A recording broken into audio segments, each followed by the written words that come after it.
Podcast is intended for mature audiences. The views and opinions expressed are those of the panelists and do not reflect in any way those of the podcast partners, sponsors, or affiliates. Enjoy. Hi, this is Michael Buffer, and you're listening to the Voice of the People. Let's get ready for Boxing Voice. Canelo, are you ready? I was born ready.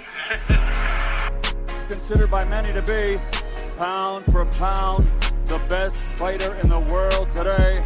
4-division, 5-time world champion. Oh, look at this guy. He is now boxing's first ever undisputed super middleweight champion of the world. Damas y caballeros de Guadalajara, Jalisco, Mexico. ¡Viva México, cabrones! You know my level, and you will see, because I'm gonna fuck out everybody. You know, I would love to fight Canelo. I would love to show the world that I'm the best. I want to get Canelo out here to Houston. Oh, Canelo, where your cojones at? Let's get it. Payday, payday, you want payday. I know that. Man, you fight with nobody. TheBoxingVoice.com. Listos, pelos, chingazos. He smacked the shit out of Canelo in Get person. the fuck out of here, man. Please. I'm gonna knock out this guy.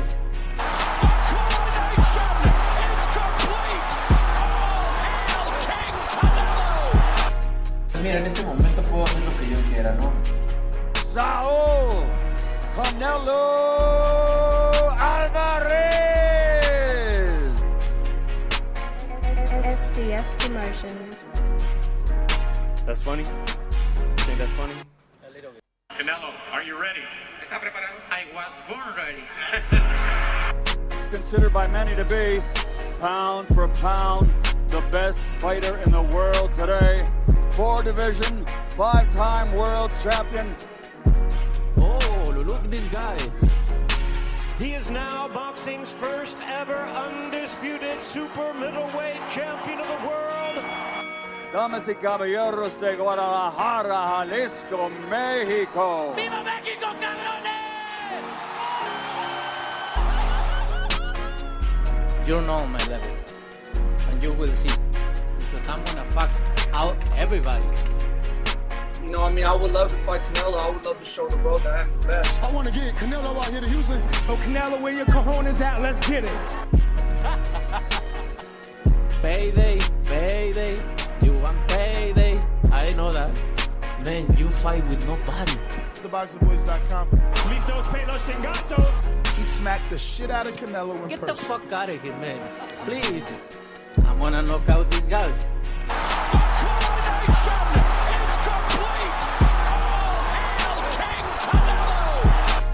Mira, en este momento puedo hacer lo que yo quiera, ¿no? Saul Canelo Alvarez. SDS Promotions. That's funny? You think that's funny? A little bit. Canelo, are you ready? I was Good born morning, ready. ladies and gents. Good morning, good morning, good morning, good morning. I had it on loop, man. I wanted you to get every single soundbite and get right in the mood. We're back. It is Wednesday morning, right? Are we on Wednesday? 9:05 a.m. 9:05 a.m. The legendary baby, the golden one, the AKA the casual fan, AKA The last man standing. Last man standing, AKA the creative one. What's going on, my friend? The underdog. Oh shit, you the underdog too? Yeah. Yo, what's up, man? What's going on? I've been close to boxing most of my life. You know, jump in and out. This new company, I don't got my glasses on, or something like Probellum or something like that. Pimpulum. What's it called? What's that movie name? Papillon? Nah, it's Probellum. Probellum now has Probellum. acquired or partnered with Lou DiBella. Join forces. Join forces. So what does that mean exactly for boxing? How does that make boxing better? If boxers are signed, it's like saying, yo, I got Lou DiBella, we're going to make baseball better. But, you know, teams already formed, management is already put together, etc. Yo, shout out to Lou. You use the baseball terminology. He actually has a baseball team. Oh, nice. I know he's big time. I ain't saying he's not. I'm just saying, how do they move these chess pieces in boxing? You know, how does Pendulum, right? Nah, Probellum. Probellum. All right, Probellum. How does Probellum put together fights that we want to see? That was make I boxing don't know better how than me. they gonna do that now, because all they doing is becoming another player. That's what I thought. And it's another Sandlot. But let me introduce Daniel Alvarez.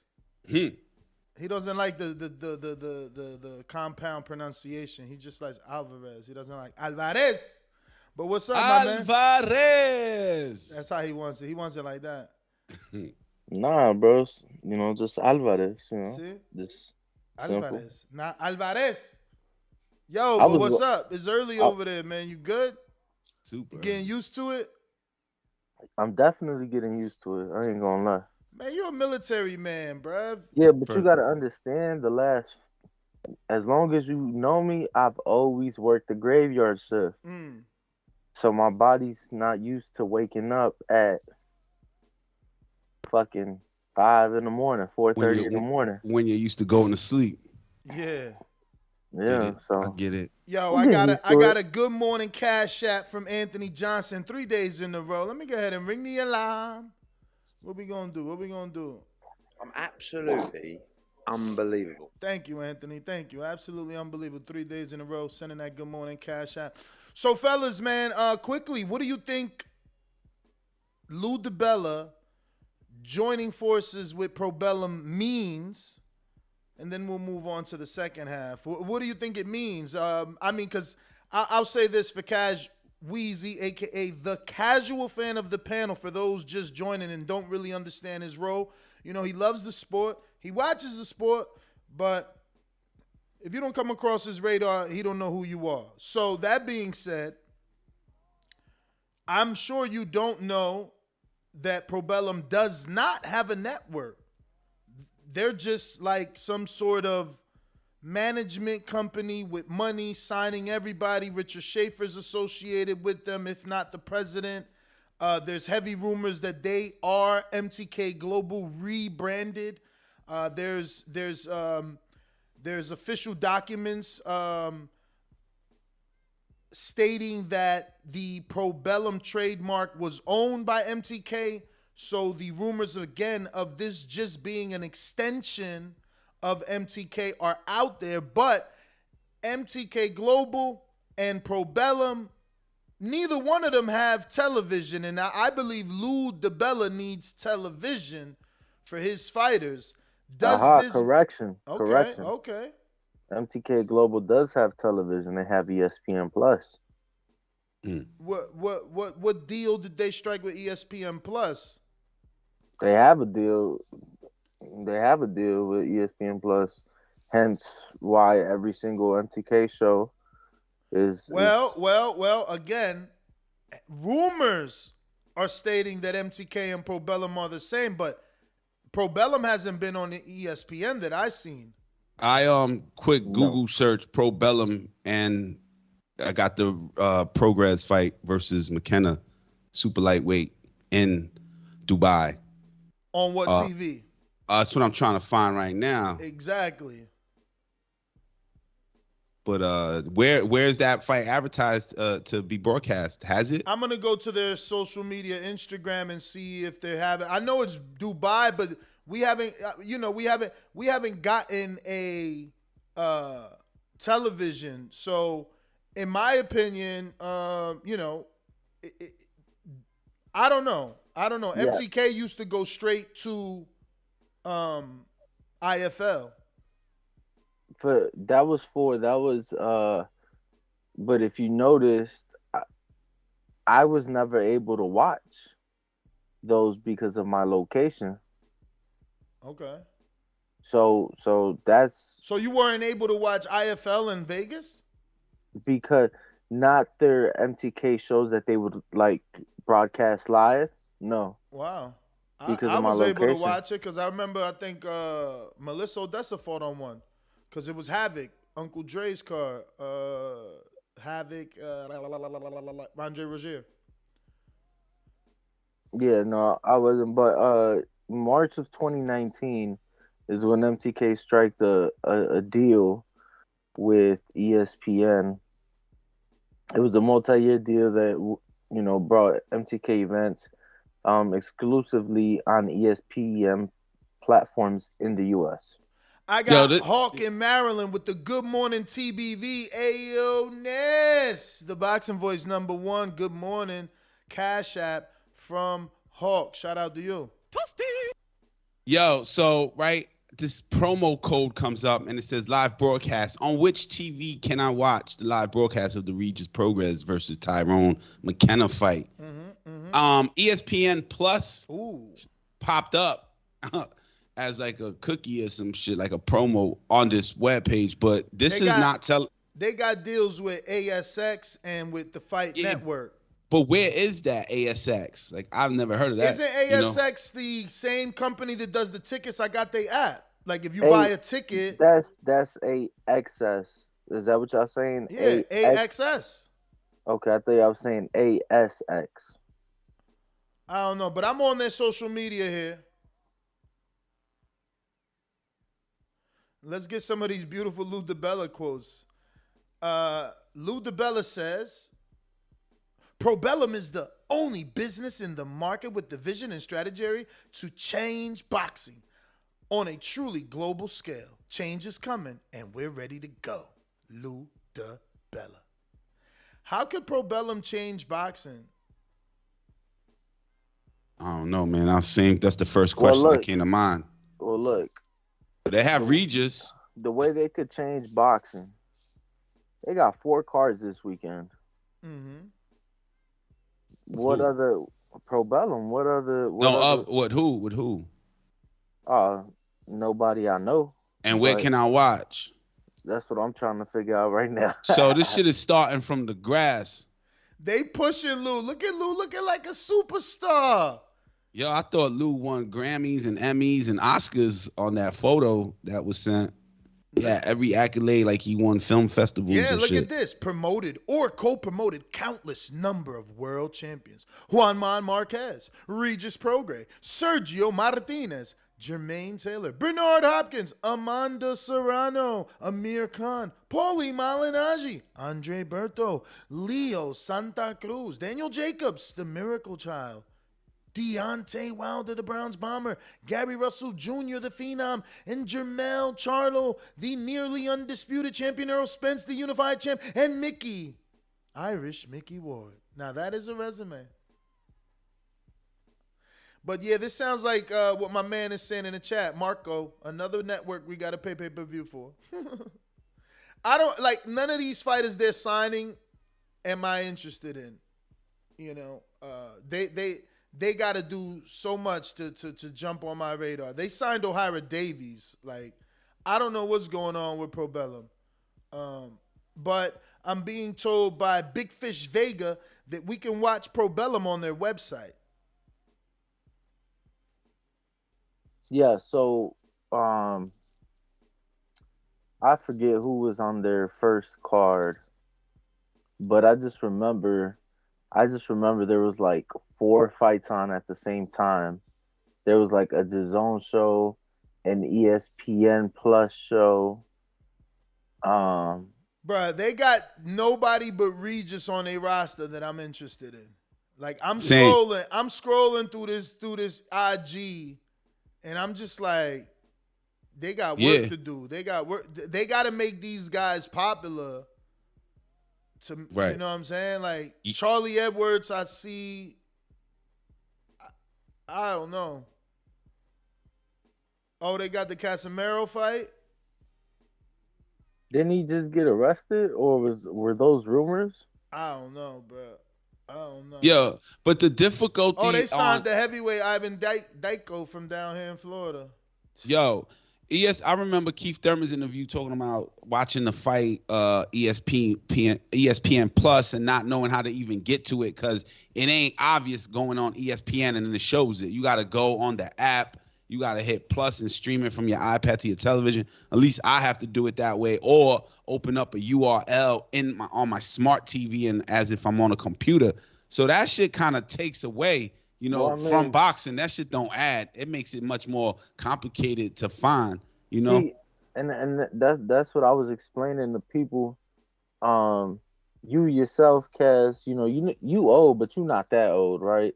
So the easiest way would have been to download the app onto your smart TV. Yeah, I got the ESPN app, but it opens a URL. That's the hard part. You know what I'm saying? It doesn't go like an app. That's what's making me want to get an Apple TV box, you know? What you mean? What you mean? Yeah. You open the ESPN app? I got an LG, right? The LG. So you got to get apps through LG, right?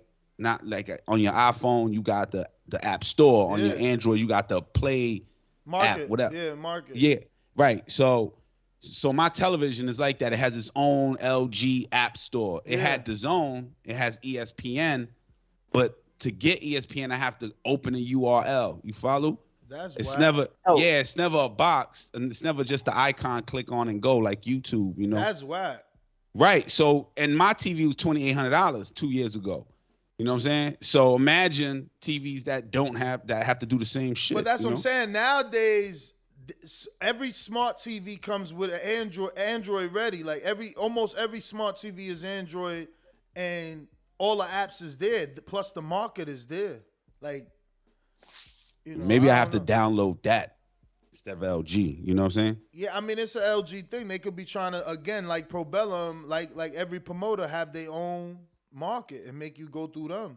Yeah, that's what's going on then. So that is leading me to get an Apple TV box. You know what I'm saying?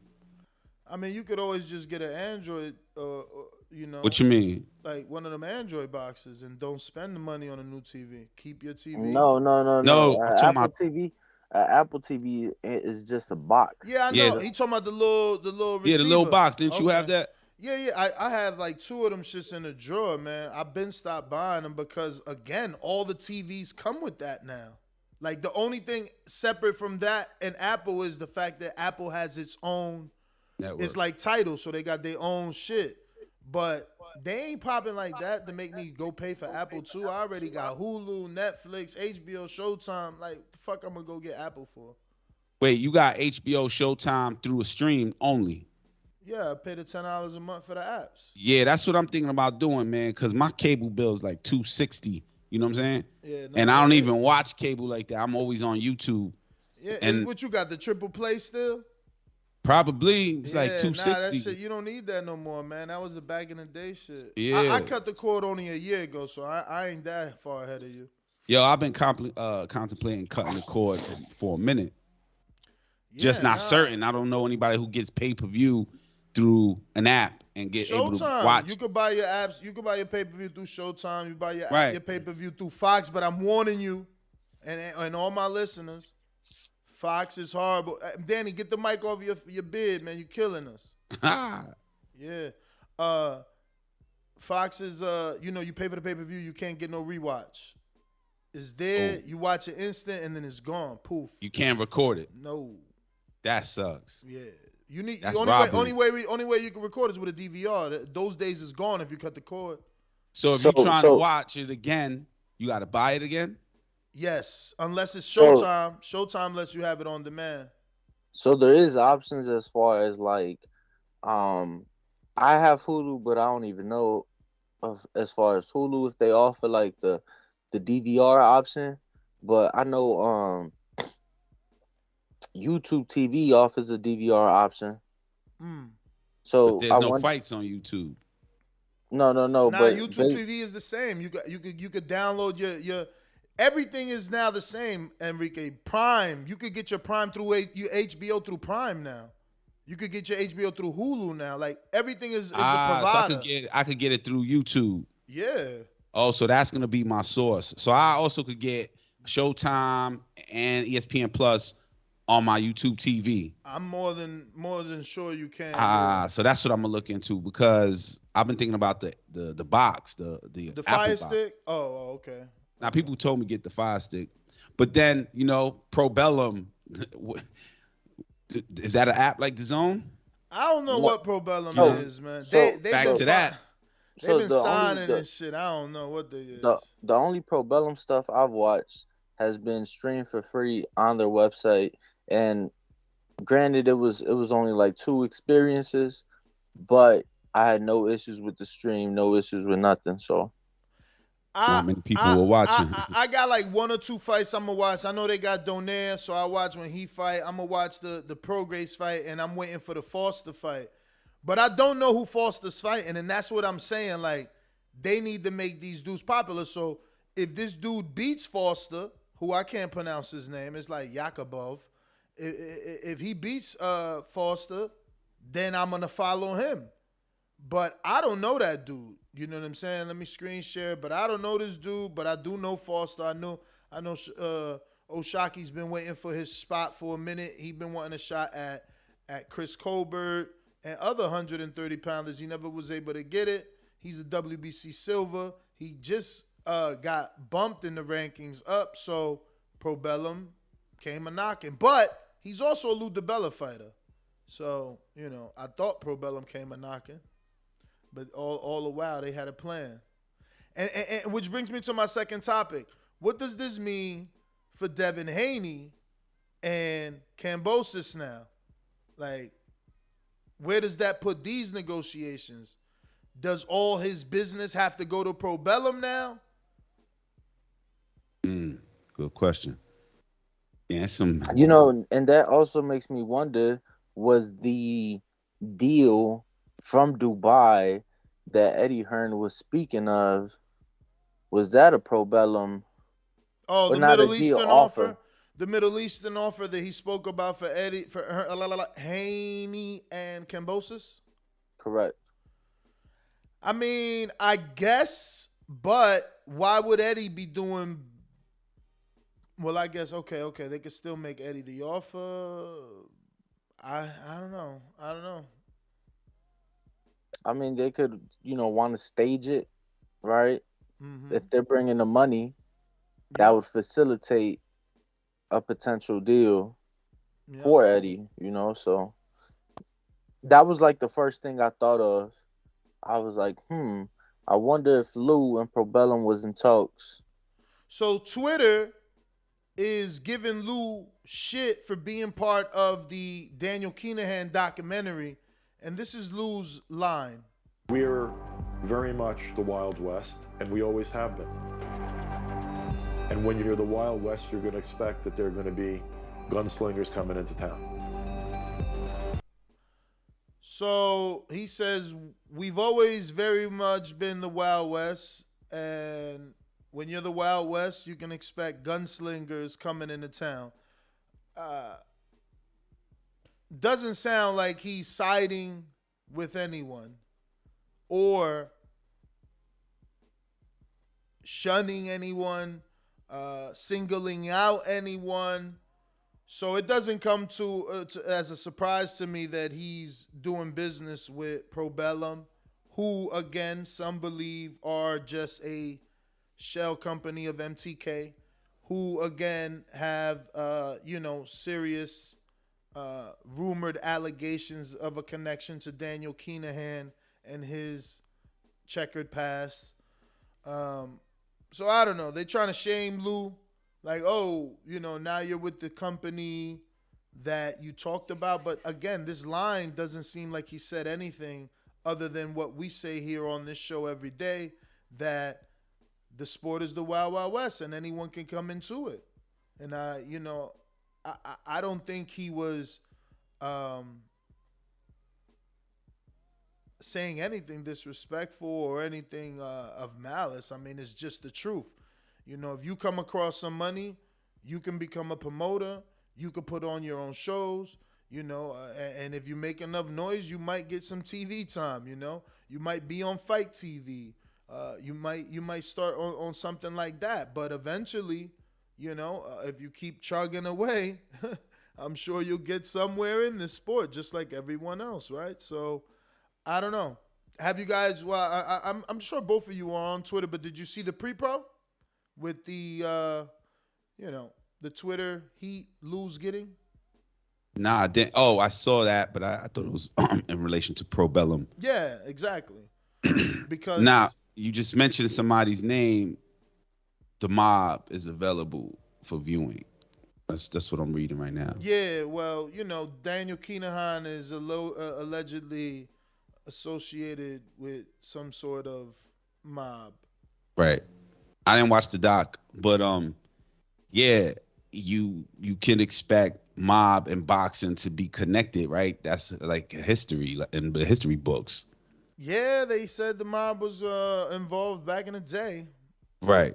So there was money that was washed and involved.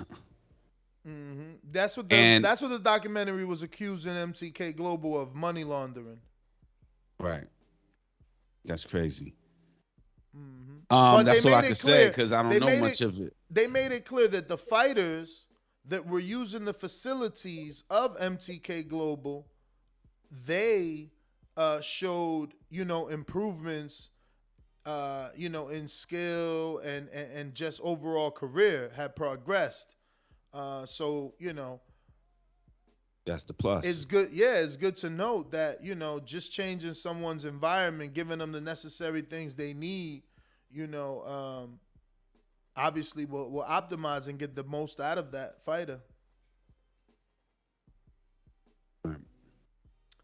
But again, going back to the main topic, what do you guys think? Does this connection with Probellum affect the Haney Kambosos, or does it help it happen? I think it could help it happen. Like I said, it's new money in the sport. When you have new money, sometimes they try to overspend or overcompensate to try to, have a statement event, a statement fighter. So it very well could help it. I'm not necessarily hopeful, but I guess a bit inspired, that it could, they could come in with an offer like, hey, we trying to bring it over here. Mm-hmm. We working with Lou, we want a fighter, and Devin Haney out here.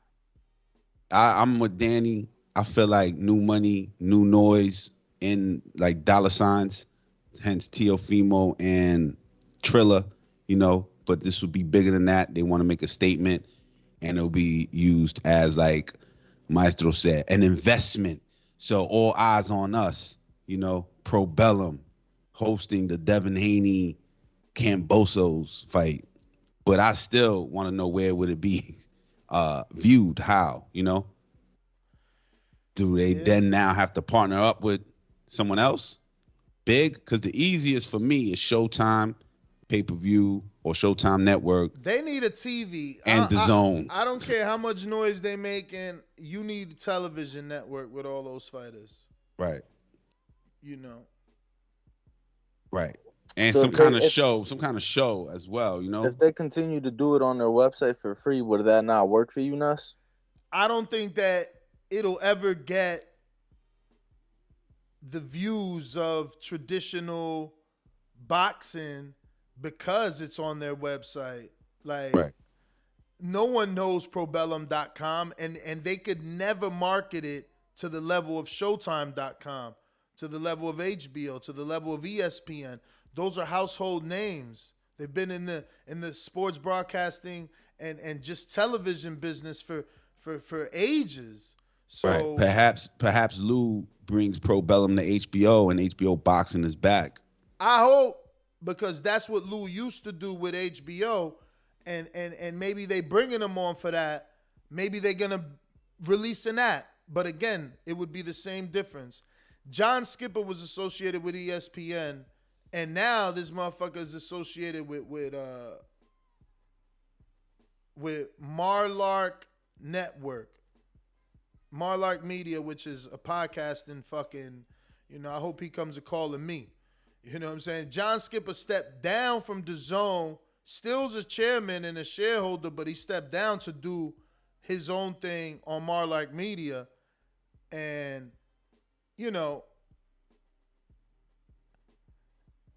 he was with ESPN, so he brought a lot of attention to DAZN. Plus, DAZN has a billionaire. Like, he just wiped away their debt. My man just went in his pocket and gave $4.3 billion to wipe away DAZN's debt. Like, damn. That is self-promotion. What is Probellum gonna do to get on that level, to be noticed on that level? You know? I don't know. Right. Yo, I'm out though. TBV_casual fan is my Twitter handle. At Fight Talk is my IG. Scrupulous information on the Probellum and Lou DiBella. Now I was just trying to make a rhyme, but Hey, that's and Enrique, they dropped that new Kanye came out last night. Oh, so, the new episode? Yeah, new episode came out. Nah, he talking about the STEM player. I got it right here. Oh, you got it? Yeah, I got it last year when the first Donda came out. So, bow had a What is game. that? What is that? Like this. It's a well, it's gonna play. You could take away. See, it's just the sound. You take away stems. Now I can make it acapella. You know. All right, before we get flagged. Yeah, what is that? Yeah. I was trying to turn it off, but I don't even get it. Well, you Bluetooth it. It's a.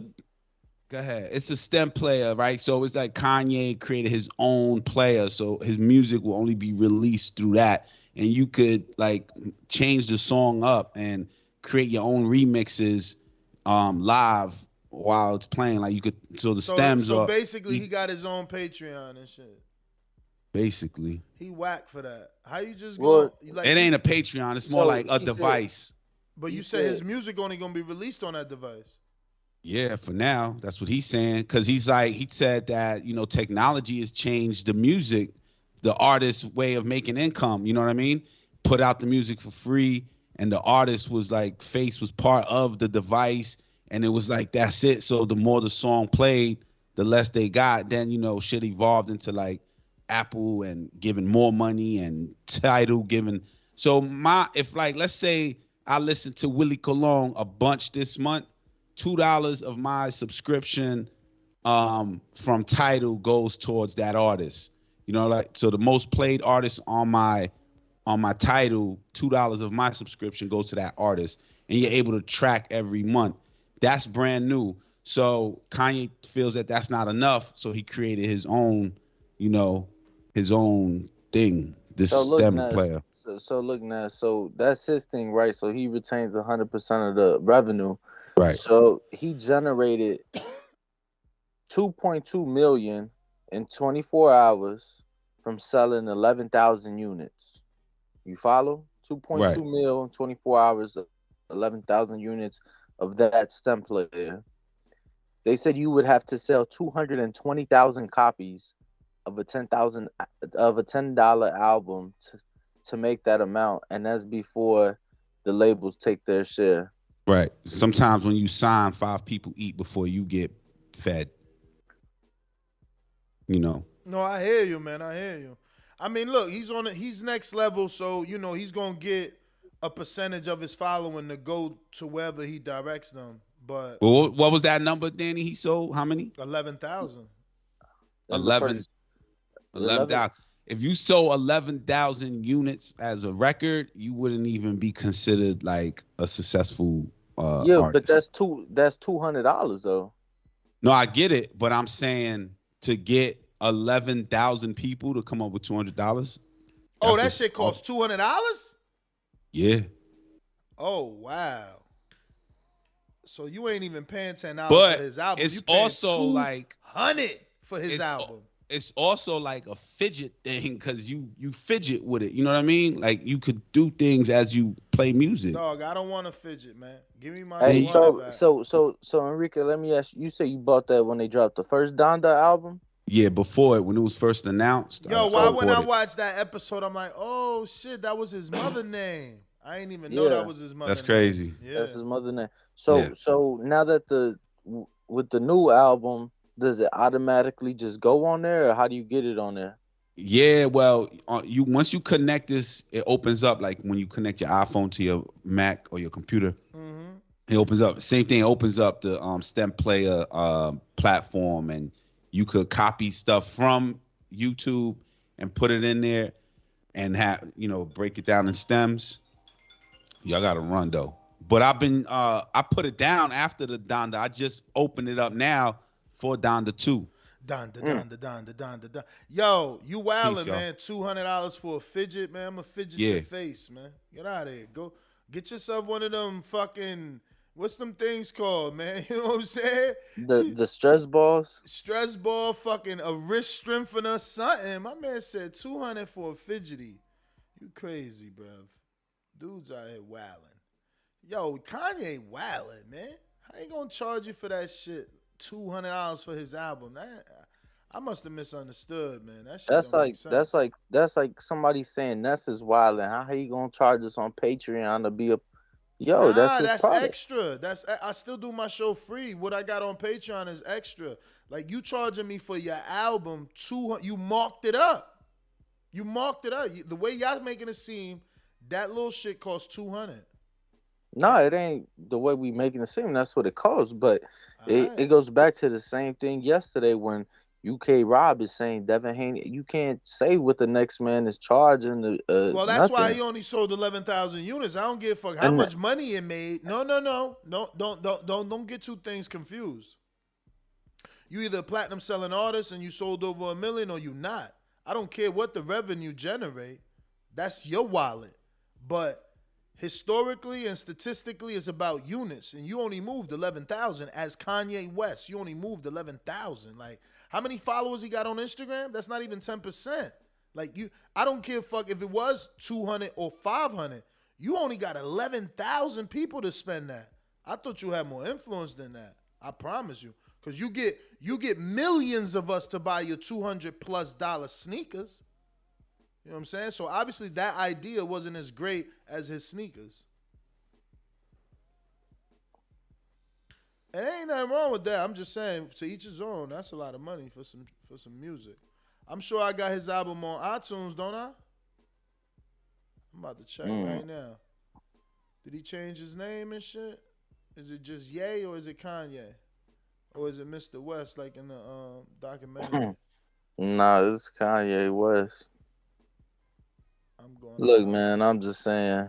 Let me see what he got. If he able to get more money off of it, shit, why not?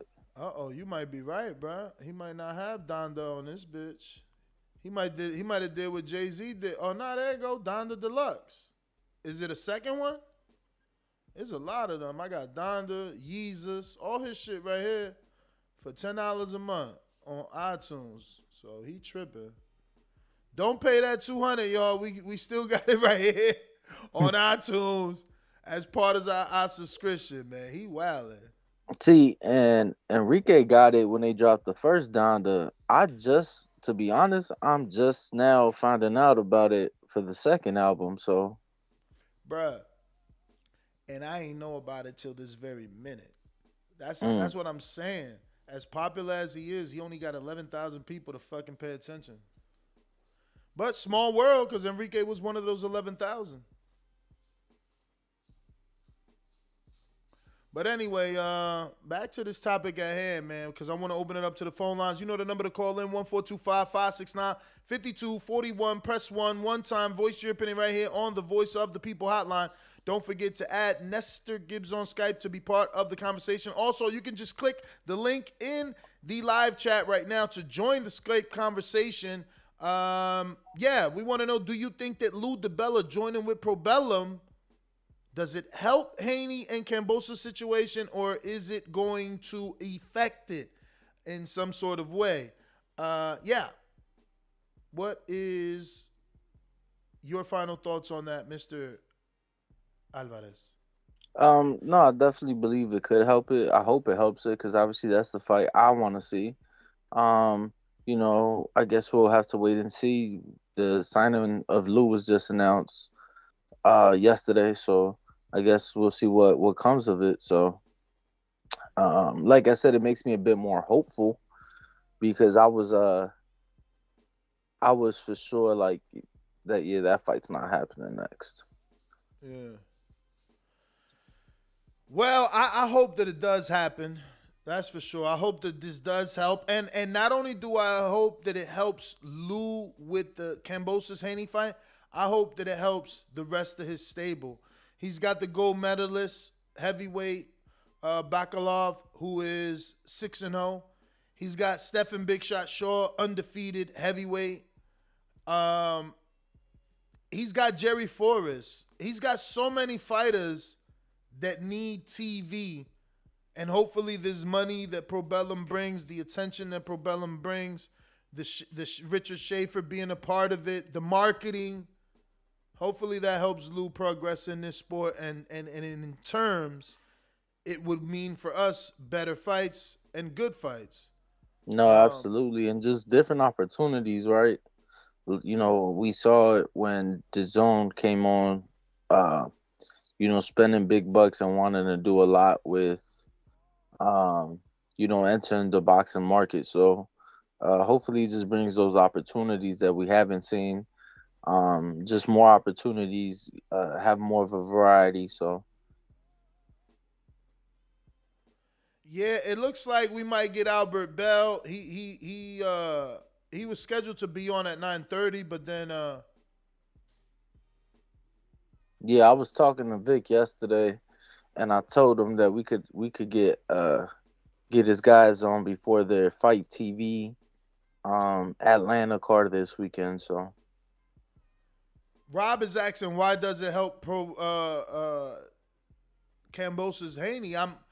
I'm assuming that now they have the money to make the parties happy, because that's what Probellum is, right? Like they found the money to make, you know, the AJ Fury fight. You had Tyson Fury all over the internet saying, "Oh, I got off the phone with Daniel Kinahan, my boy. You get a thank you for making the biggest fight." You know, so the money, they're the money guys. They're the money guys. If someone is having an issue with some money, I guess they fix that issue. Plus, you know, they have site fees. That's why their fights are happening in Dubai. Maybe this fight could happen in Dubai. I'm just wishfully thinking. I'm trying to be optimistic. no, for sure. Like I said, they're gonna try to get a statement fight and try to get a big fight. So it doesn't get any bigger than undisputed. In an undisputed fight, so why not? And for Probellum, now that they got Lou, I mean that would make the most sense to try and secure one of Lou's biggest fights so they could get some shine and be attached to that fight. You know, that would be the Probellum first undisputed fight if they can, you know, get it together. No, of course, and if you're Probellum, just entering the game, you know, to host an event for only the 7th undisputed champion of the world, like, that'd be huge. Yep, and that's what I'm saying. It's worth the money. It's probably worth the investment. I'm going to go out to the phone lines. You know the number to call in, 1425. Hey, I was going to say, before you do that, you don't want to get to any super chats? Have you? I don't think we have any. Let me see. Fred Robinson. Fred Robinson. Get it. He says, I hope the zone does right by Devin and does whatever it takes to get this fight for him. Bill, if you're listening, check your email.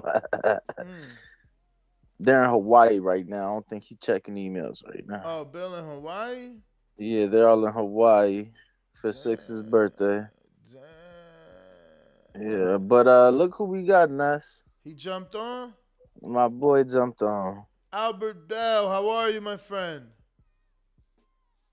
Oh, you on mute. You got to unmute yourself, champ. On your phone. Let me go ahead and pull up my Patreon questions for Mr. Bell.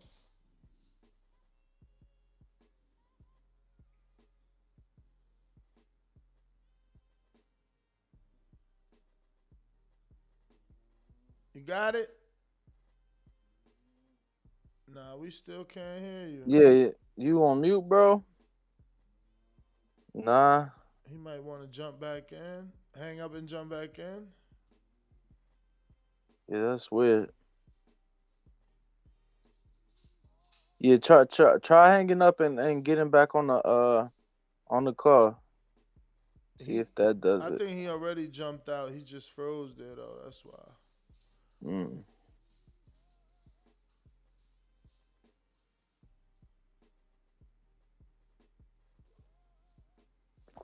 Hopefully we could get him back on.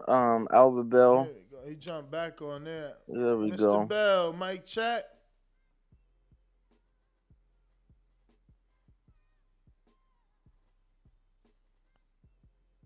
Mr. Bell. Well, in the meantime, if you want to ask Mr. Bell a question, you know what to do. Head on over to patreon.com/theboxingvoice and you can drop him a question. He's going to be fighting this weekend, right? On the 25th. This weekend in Atlanta. Actually, what is it? Isn't it Thursday? It's not this weekend. It's 26th. Saturday. 26th. Yeah. 26. Mr. Bell, we don't hear you. Are you there?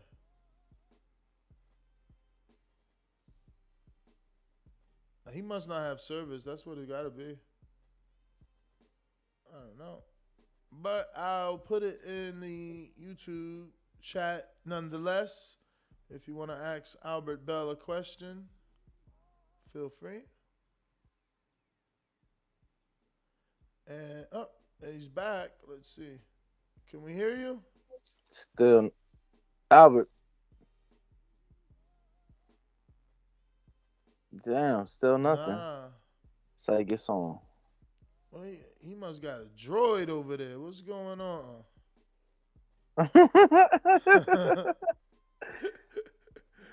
Yo, if you're disconnected Bluetooth, maybe it's connecting to a device or something. You did? Damn. You paid your phone bill, champ? Hold on, man. Yo, he just did sign language and shit. He's like, yo, what's up? You got your Wi-Fi? Like, what's going on, man? Yo. Well, if you're just joining us live, we're trying to connect with Albert Bell. It's Prince Albert Bell, right?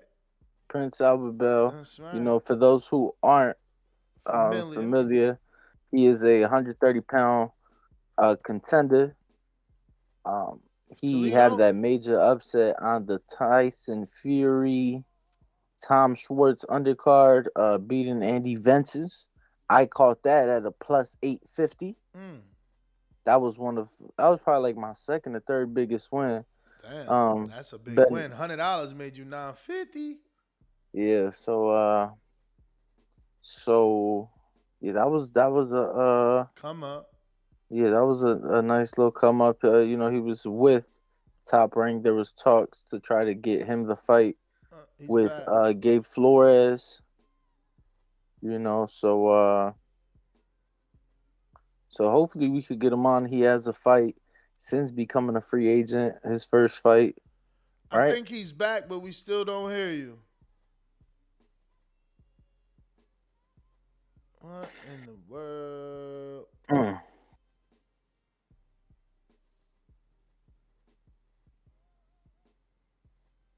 See, he got two phones and it's still not working. I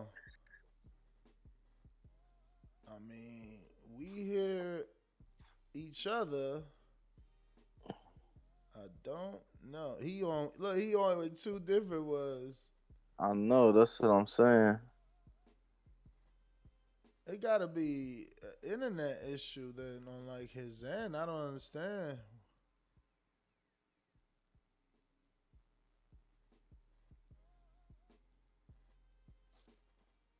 Is it? Could we have him call in? Yeah. Hey, we're gonna have you call in regular, champ. I'll send Vic the number. He got a third one. Let's see if the third phone the charm. Let's see. I heard something right there.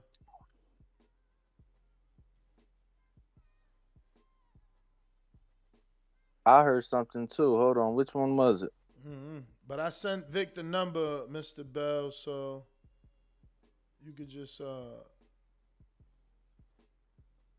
have him give it to you.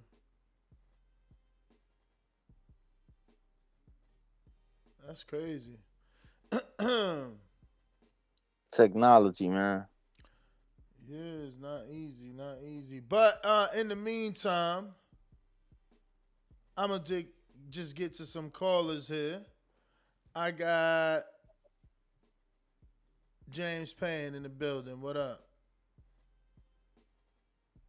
Remember to rate us 5 stars on iTunes. Subscribe to youtube.com/theboxingvoice for the latest and greatest interviews with your favorite fighters.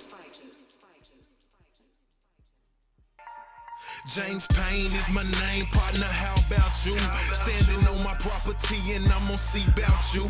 If I come out on my porch, I see you chilling in your wheel. Boy, I hope you know somebody, better be waiting on the bitch.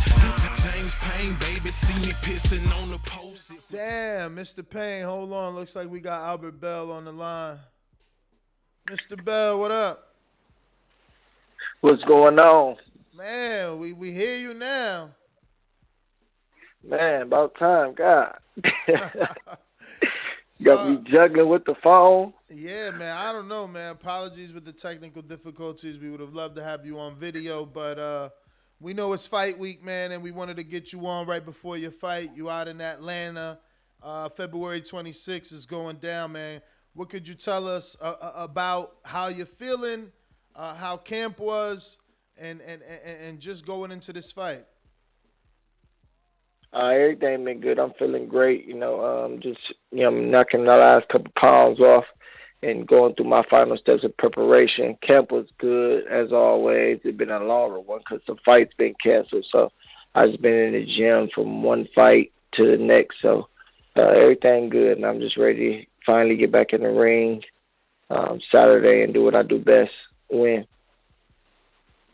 I wanted to get right into it, man. You know, I really don't hold any punches back, but I'm sure being a former top-ranked fighter, you've noticed that Terrence Crawford has a lawsuit against them. Mm-hmm. Yes, sir. I don't want to put you in any uncomfortable situation, but I feel like you may have some sort of feelings on the way they treat black fighters, because you are undefeated. Gabriel Flores was undefeated. Numerous fighters on Top Rank avoided you, and you're the one that's cut. Gabriel Flores lost, and he's not cut. Are you feeling some type of way is what I want to know. No, it wasn't a cut situation. It was me asking for a release because I wasn't getting the fights that I wanted. It wasn't that Top Rank came to me and cut me or nothing like that. I mean, I isn't just that the asked, same you know thing, what I mean? Isn't that the same thing? It's like No, you can't get cut the fight. is like getting dropped. I hear you. Right, I feel you, but cut is like getting dropped. The release is me asking because I want to go a different direction. You know what I mean? Because it wasn't going how I expected it to go, or getting the fights that I thought I was going to get. So it was me making a personal decision that was best for my career to ask for a release. So at that time, cut is like they don't like what you're doing, or you lose and they just drop you. It wasn't one of those situations. But I get what you were saying and how you're comparing the two. But I definitely believe do I think I deserve some fights that I should have got there? Absolutely. Which fights in particular do you feel that they should have gotten you? Against some other top guys, man. That's contenders. You know what I mean? Probably the Gabriel Flores fight. What's the name? Cancio. I could have fought Cancio. I could have fought the Kasey. What's the guy that just the Robinson kid? What's his name? The one just fought Oscar Valdez. Mm-hmm. Well, I could have fought Oscar Valdez. I could have fought the Jamil here. I could have fought any of them guys. You know what I mean? After I beat Andy Vinicius, becoming he was in line for a title shot. I felt like I should have got that since I knocked him off. You know, and then I was ranked higher than the guy that just fought Oscar Valdez his last fight for the WBC. He wasn't even in the WBC rankings. They put him in at number 15, and then he got the fight. I was like number 7 at the time when that fight was made. It was just a lot of fights that could have been made that wasn't brought my way, or it was allowed people to duck me, you know? And what would they tell you when you're asking about these fights and and they're continuously not getting them for you? It's like they'll say this and that, but at the end of the day, it comes down to the fighters as well. As far as the contenders, you got to put the blame on them just as much as them, because they would offer me the fights. I would say yes on my end, and they would say no. They can't put the fighters on the shelf just because the way they want to determine their career. You know, some people just like taking easy routes or easy fights and trying to pick and choose, but it backfired. Like with the Flores kid, he thought he was going to get an easier fighting a 126-pounder, but it went a different route. But at the end of the day, it's still on the fighters that's to make these fights happen and agree to these fights, because they do. One thing I say, Top Rank did offer me a lot of these fights. I didn't get offered the Valdez fight, but the Jamil Heron fight, they offered me that. The Flores kid, they offered me that. But them guys didn't win a different route. So they offered you Valdez as well? No, they never offered me Valdez. That was the fight I didn't get offered. That was the fight that I actually wanted. So that one I didn't get. You know, Albert, obviously, number 8 in the rankings for the WBO, number 13 in the WBC. What after this fight? You know, I feel like this is more of like a you know, kind of like a stay busy fight, get back in the ring and whatnot. But you know, now with your freedom and, you know, being a free agent, what would you like to see next? Obviously not looking past Saturday, but what would you like to see next to not just move up those rankings, but put yourself in a position to, you know, contend for something? You know, this Saturday I definitely look at it as a stay busy fight as well. You know what I mean? Just to knock the rust off, keep staying active, and hopefully move up a little bit in the ranking or keep my name hot in the rankings. But after this fight, not looking past it, I definitely would want another top guy, or, you know what I mean, somebody in the world rankings at least, to stay in that mix or get closer to a title eliminator or a title shot. After this fight, it put me at 21-0. I'm independent. I could actually, it's easy to make fights with me, you know what I mean, as far as all the platforms. I'm not tied to nobody. I can fight on any platform, and I'm open to fighting any of the top guys. So it should be easy to make a good fight, you know, whether it's a fight with Chris Colbert, the guys on the zone that's about to fight each other, Kid Galahad, and Hold up, champ. Hold up. You crossing the grain, bro. You coming at Chris? You want some of little Chris Colbert? Shit. Yeah, we talked about it on the DMs. You know what I mean? He said after he get the title, he'd give me a shot. So hopefully he just sticks to, I mean, I want him to take care of his business Saturday as well. And then hopefully we can make that happen down the line, because I got him beating Roger Gutierrez fairly easily, in my opinion. So hopefully they can quickly make that happen, and me and him could, you know, fight each other in the battle, undefeated young black fighters, you know. Where would you want that fight you got, to like happen I said, it really don't matter. Probably somewhere in neutral ground, but I don't have no problem going on the East Coast either. Are you familiar with him? Like, you've ever shared the ring, seen him in the amateurs? I mean, because he's a pretty slick fighter. That's not an easy fight. Yeah, everybody's slick. That's what we you know what I mean? Everybody's slick. That's what we fight for. You want the best to fight the best. I believe he's one of the best. I give him his credit where it's due. But at the same time, that's what gets you up at every day to go run and train harder. You know what I mean? Like, I'm one of them. I don't do all that. Want the worst champion and picking. Nah. Now, you know what I mean? But what about a guy like O'Shaquie Foster? Because I'm gonna be real. You know, Chris may say he giving you a shot, but I feel like it might be difficult to give you a shot if he wins, because he gonna be next in line to unify with Shakur. I know that's not an easy fight to make because it's top-ranked PBC, but you know, that's probably what's gonna be on the front of his mind once he does win. You know, I'm not saying he won't double back and give you your opportunity, but you know, if you was in his shoes, you gonna go for the 3-belt unification versus right for the back. Yeah, for the back. Yeah. So, is there any other names? Entertaining to me. Like I said, like the guys, like any of the top guys, as long as it makes sense and it put me in a position to either get to a world title or a title eliminator, I'm all for it. You know what I mean? I don't really do no ducking or dodging no names.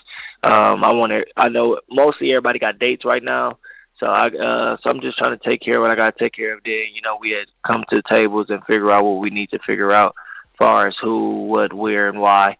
But they offered me the Jorge Castaneda kid. He beat Lil Ota from my city. we definitely want to get that back. And he's been upsetting some prospects, so that was one of the names on the zone. But now he's fighting Kid Galahad. They offered me that. I accepted that, but they end up fighting each other. So hopefully when they get done, we can fight each other. I get the winner, or you know what I mean, something that just makes sense for myself and my career at this point. Yeah. Albert, since leaving Top Rank, have you been in discussions with anybody? PBC, DAZN, Matchroom, Probellum, any of those? Yeah, we actually been talking to everybody. I got a few offers and stuff. I'm just want to get past Saturday. You know what I mean? Then we go in the second half of the year, or you know what I mean? About summertime, we probably lock in with somebody. It's just got to make sense. You know what I mean? I ain't really trying to jump on too much. So just jump out the window on the first offer. So we got some stuff going on, but it just got to make sense for me. You know what I mean? So is it safe to say that since asking for your release, things have been going the way you envisioned them? Yeah, everything's going pretty much according to how I thought. You know what I mean? Some fights got canceled going right after, because I probably would have fought twice by now, being independent. But you know how it be. You know, you don't have that security when you're doing the independent, where you got the luxury of 3-4 backup opponents and stuff. But that's what I expected that. But pretty much things are going according to plan. I'm going ahead and get this win Saturday, and then you know we right back into these discussions and going from there. That's what's up, man. I'm excited to see what comes next. Now, talk to us about your fight Saturday. Obviously, it will be televised through Fight TV. You know, obviously, shout out to Vic. Yeah, shout out to Vic Green. Got that together. You know, Vic obviously putting the card down in Atlanta. It seems like that's been the go-to for a lot of promoters recently is Atlanta. Mm-hmm. You know, just talk to us about your fight this weekend, and you know, what could we expect to see out of you? You've been out of the ring since August, correct? Yes, correct. So, what could we expect Saturday night? Atlanta, man, we turned Atlanta up. You know, shout out to Vic. Vic was probably one of the first guys to actually try to open up the boxing scene in Atlanta before the big guys even got hip to it. Like, we've been fighting Atlanta for a few years now. So we coming back today. This will be my second fight down there. My first one was way before I was signed to Top Rank. So it feels I got a big following in Atlanta. It's like Black Hollywood, so you know you're gonna see some fly stuff. I'm just getting ready, you know, turned up. I'm definitely going for a knockout this fight, something I usually don't go for. So going in there, put on a performance, get this guy out of there, on to the next, and you know we're gonna turn Atlanta up. We're gonna bring everybody out. He got a lot of good attractions on the card for from the local area, and I think it's gonna be a great turnout and great streaming device. You know what I mean, on Fight TV and platform. And we're just looking forward to turning up Saturday. I gotta ask, man, why would you go for the knockout? You just said it, like this is something you normally don't do. Why are you changing Albert Bell? I'm gonna be me. I'm gonna box and stuff, but my hands just feel real good, and I don't really have usually I always have some type of injury going into a fight. Like most fighters never come in 100%, but it's always some tweaks here and there in my hand where I don't feel fully confident in just throwing as hard as I need to, or babying it, or this and that. But right now I have none of them complications, and it's just while I'm staying busy, I'm ready to run up these knockouts. You know what I mean? Because that is what sells, and I need to get some more kills on my record. So this Saturday I'm gonna try to start a streak with this one. Well, I got a couple of questions here from the people. First one coming from New Orleans. Rue in the 504 says, any word on who you'll be facing? Yeah, I got. He's a tough guy from Colombia, like a 40-fight veteran. I can't call his name right off the back, but he's a Colombian fighter. He's tough. Got about 25 knockouts on his record, stuff like that. But like right now, he's just really just staying busy, you know. All right. We have James Valdez in San Antonio, Texas, that asks, Kambosos versus Loma. Who wins and how? I got Lomachenko, probably about 7th, 8th round stoppage. Wow. Yeah, I think he stopped Kambosos.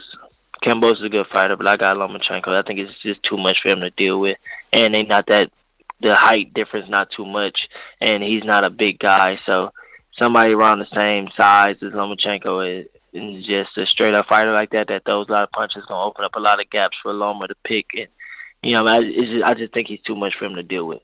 And what about Devin? Let me ask about Devin versus Kambosos. If that happens to happen, I think Devin outboxes him. I think Devin wins as well by decision. I don't know if he stops him. I don't think he stops him, but I think he outboxes him very clean to give him a boxing lesson.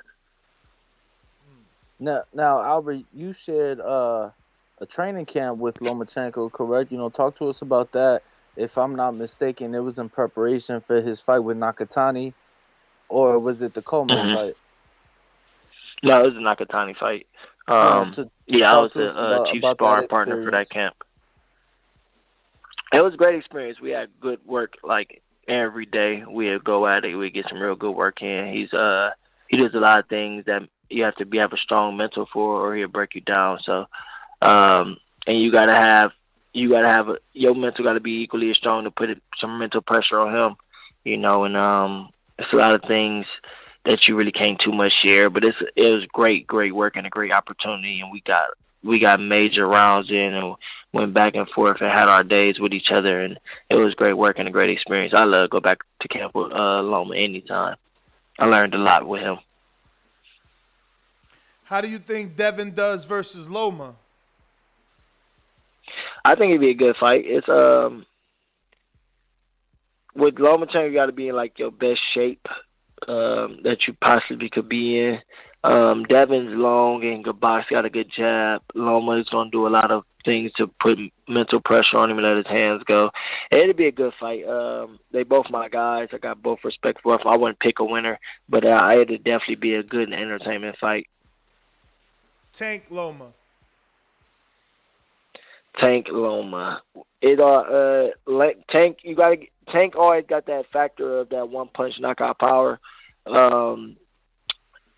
Loma is very exclusive, very elusive, and puts a lot of pressure on him. So if he doesn't get like clipped early, I think he could put a lot of pressure on Tank that he starts getting to him later.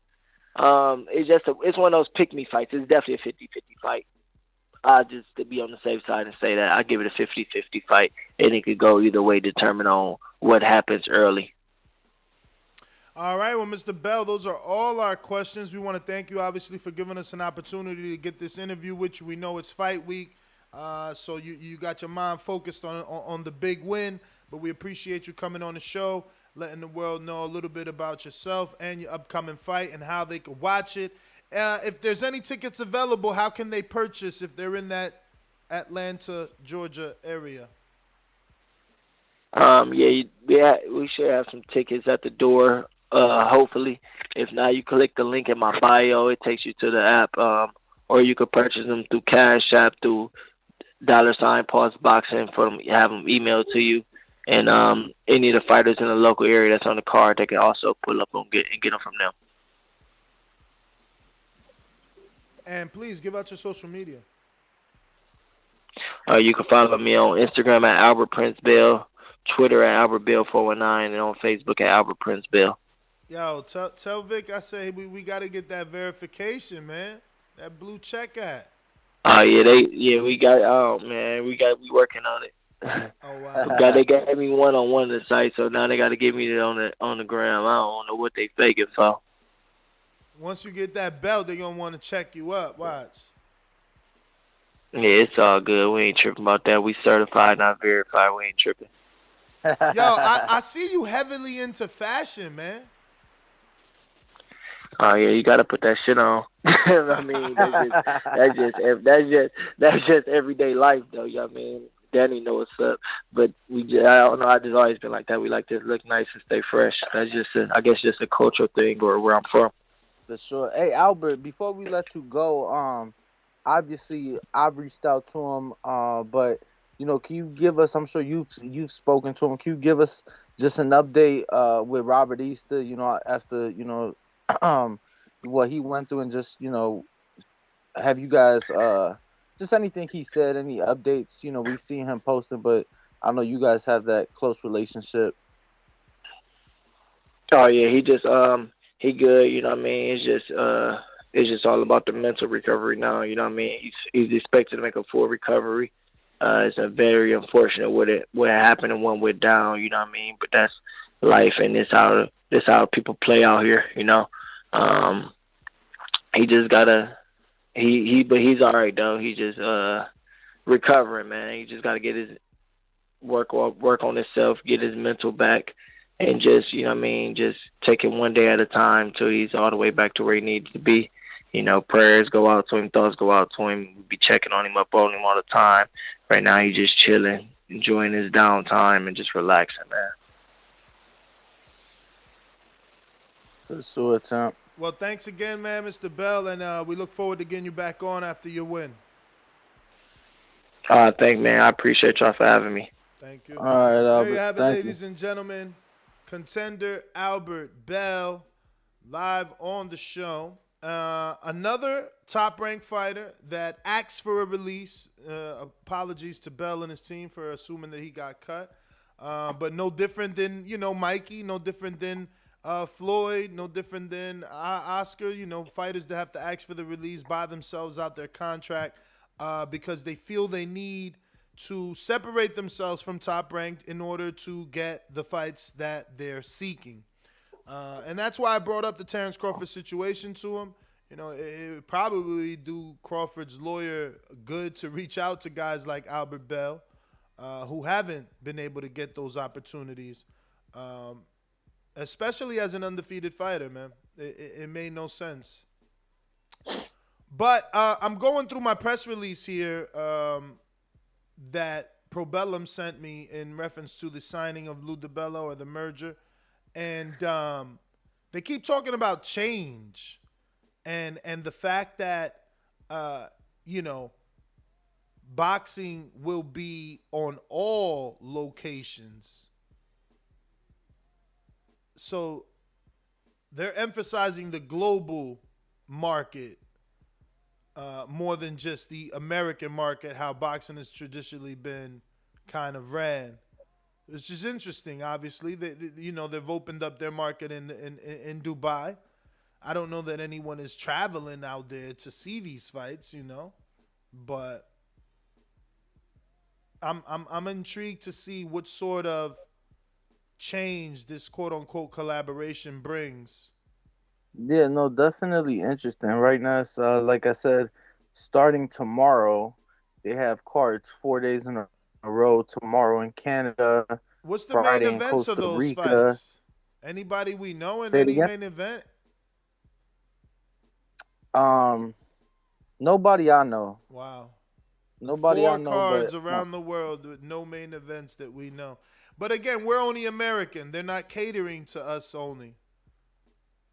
Nobody I know. Are they on? Where's the schedule? You using ESPN? No, I'm on the Probellum website. I see tomorrow they have a gentleman. Looks like the main event. He's 15-0. Don't they got knockouts. the Rigo fight too? Ain't that their fight? The Rigo fight? I thought that too. I was just speaking to somebody about it last night, but I don't see it on their website, and I don't see Regis on their website either. As far as under events, like for fights. So, hopefully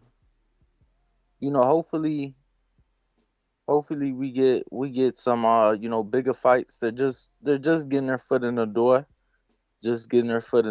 So, obviously Regis Prograis would be their biggest name to date. They also have Badu Jack, Nonito Donaire. So, probably Nonito would probably be their biggest name, huh? As far as athletes they have. Yeah. All right. Yeah. And Regis that we know. Again, big to us. Yeah, so they're just getting started. It is weird though because like I said on their website, they don't have the Rigo or the Regis fight shown under events. So I mean that's interesting to me because those are two big names. And that should be, right there.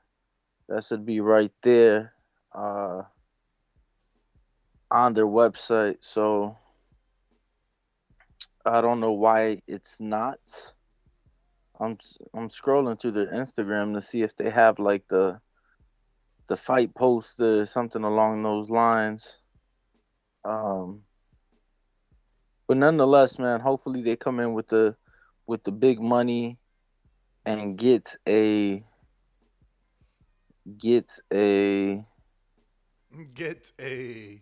TV deal, app I'm deal. I'm more so concerned on the Kambosos potential Devin Haney fight. Yeah. That of course that's the fight I want to see. So the reason they don't have the Prograis fight on their website is because Prograis isn't the main event. So they just have the Sonny Edwards fight against Muhammad Wasim. They have that listed since that is the main event. What's up with Rigo though? Because now I'm confused. Because I could have swore Rigo was fighting, and I don't see anything on their Instagram or their website. I'm checking it out now though. Yeah, I don't know what's going on, but we got some callers, Ness. We do. Let's get to some callers. We going back to James Payne. What up? TBV, can you hear me? Yes, sir. What's poppin'? It's me. It's your boy, James, Payne, checking in from the great state of Tennessee, Mr. Lethal himself. And like I know, the best part of waking up, man, y'all know the slogan from the 80s, TBV in my cup. Shout out to the TBV alumni that made that slogan world famous. Yo, so I don't know what's going on. I don't know what impact Lou DiBella, Probellum plan to have in the current landscape of boxing. My familiarity with Lou DiBella used to have a relationship with PBC. Somehow that went stale and sour based around Deontay Wilder. And since then, the only exposure that I have to Lou DiBella, I'm familiar that Tyler Tomlin, which is a product of the TriStar, he is signed with Lou DiBella and DiBella's roster of fighters. And DiBella says that he has plans for Tyler at the welterweight division. I don't know what it means, but hopefully that works out well for Tyler with this new Probellum situation. And as far as the interview you just did, man, I wish Mr. Bell the best of luck. To me, it sounds like he kind of in a similar situation as Bud, being that he's a free agent with no major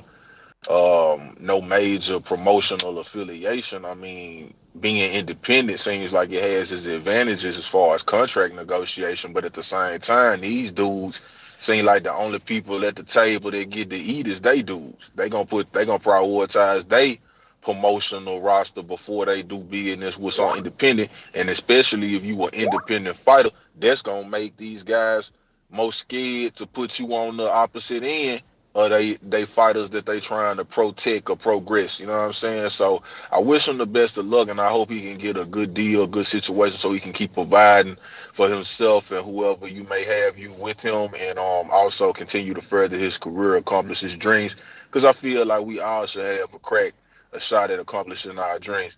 But And one more thing, yeah, about y'all talking about that Kanye shit. I don't give a fuck what Kanye producing. I ain't buying none of that shit. Like, I mean, I thought the Donda album was fire. I thought it was a masterpiece, but I ain't paying $200 for no fucking application program or some shit. And I don't know what the hell. I ain't never bought no Yeezus boots, and I never will. And I ain't buying nothing else. He probably gonna come out with an automobile next year, and I ain't buying that motherfucker neither. Fuck that. I'm about some boxing now. If he get some boxers, maybe I'll check him out, see who on his roster or something like that. He could come holler at me. I'll help him promote the fights. But other than that, I don't give a fuck what Ye got going on. And that's pretty much my call. I can't remember none of the other topics that y'all was talking about outside of the Kinahan MTK thing and stuff like that. So I'm gonna start going ahead and wrap up the call. Once again, it was your boy James Payne. I appreciate y'all coming to me. Damn near first, if not one of the first. So I appreciate that, so I can get back on my blue collar dollar grind. And y'all know what y'all listening to, man. The illest, trillest, dopest boxing podcast in the galaxy. If you don't know where you're at astrologically, do the math. 1, 2, that's the third rock from the sun. Yes, sir. Shout out Nesta Gill. Shout out Ring Walk Danny. Y'all hit that like button because the numbers is just not adding up for some reason, man. What's got y'all hesitant on hitting that like button, man? Take the plunge, jump on in. The water's just fine in the Boxing Voice pool, man. It's your boy James Payne checking out. Appreciate y'all. All right. It looks like Golden Boy has formed its own partnership with sports and entertainment industry powerhouse Philip Button, forms partnership with Golden Boy Promotions. The former SVP Global Sports and Entertainment at the William Morris Agency, Senior VP at William Morris Endeavor, brings more than 15 years of experience as a leading executive in the entertainment and sports industry. So Golden Boy not going out without a fight, bringing in new blood, but not young blood. This guy does not look young at all. But we'll give him a chance. We'll give him a chance to see what he can produce. And he goes on to say, I'm thrilled to be working with Oscar again. He is a global icon who transcends sports. We were able to collaborate on big projects when we worked together the first time, and we're ready to elevate Golden Boy to a new level in the sports and entertainment industry. We are already developing a compelling scripted television project with an award-winning studio highlighting Golden Boy as a real player in Hollywood. I'm excited for the new media empire that we are building, and I look forward to collaborating with new business opportunities and contributing to the continued growth and success of Golden Boy, said Philip Button. Button has a successful history working with high-profile production companies, including Jackie Chan's, the JC Group, Will and Jada Smith's, Westbrook Studios, Kevin Hart's, Heartbeat Productions, Channing Tatum's Free Association and award-winning commercial production company Skep Studios. He has represented and worked with some of the most recognizable personalities and companies in the world, including Academy Award winner Jackie Chan, Academy Award winner and Grammy and Global Award winner Lionel Richie, global icon Pelé, Emmy-nominated celebrity, chef, and lifestyle personality Maricela Valadour, baseball legend Alex Rodriguez, NBA Hall of Famer Steve Nash, professional golfer Michelle Lee, Major League Baseball player Los Angeles Dodgers, Chelsea, I don't know who the hell that is. All right, enough of his background. So they hired somebody to help them out. We're going to Davidian in Buffalo Falls. I'm healthy, strong, and about to knock Earl Spence out in Jesus' name. I'm bringing the whole church. SDS Promotions. You win some, you lose some. But you live to fight another day. I got the whole Christian congregation behind me. theboxingvoice.com. In Jesus' name. And we all know God only made one thing perfect, and that's my boxing ring.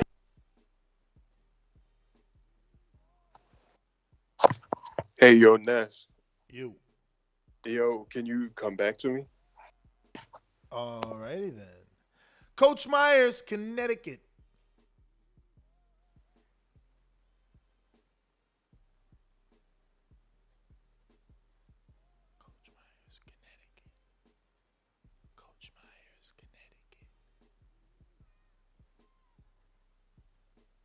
Alrighty then. Majimbe, what's up? Yo, what up? What up? What's up? So on the Rigo thing, they don't have a broadcaster right now for the UK or the US. That is sad, bro. Poor Rigo. It is, man. It is. I don't know, bro. That's another sad case of Top Rank doing somebody wrong.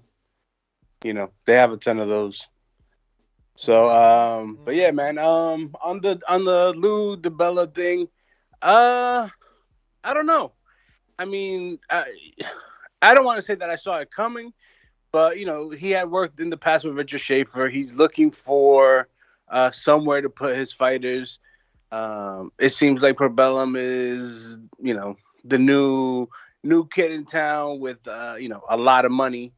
So it makes sense for him to be there. I mean, right now he's Bob's lapdog, so he rather, I guess he might have a little bit more say with Probellum than he does with Top Rank, being as though, everything that he gives Top Rank, it just seems like, Top Rank is trying to get over on him and his fighters.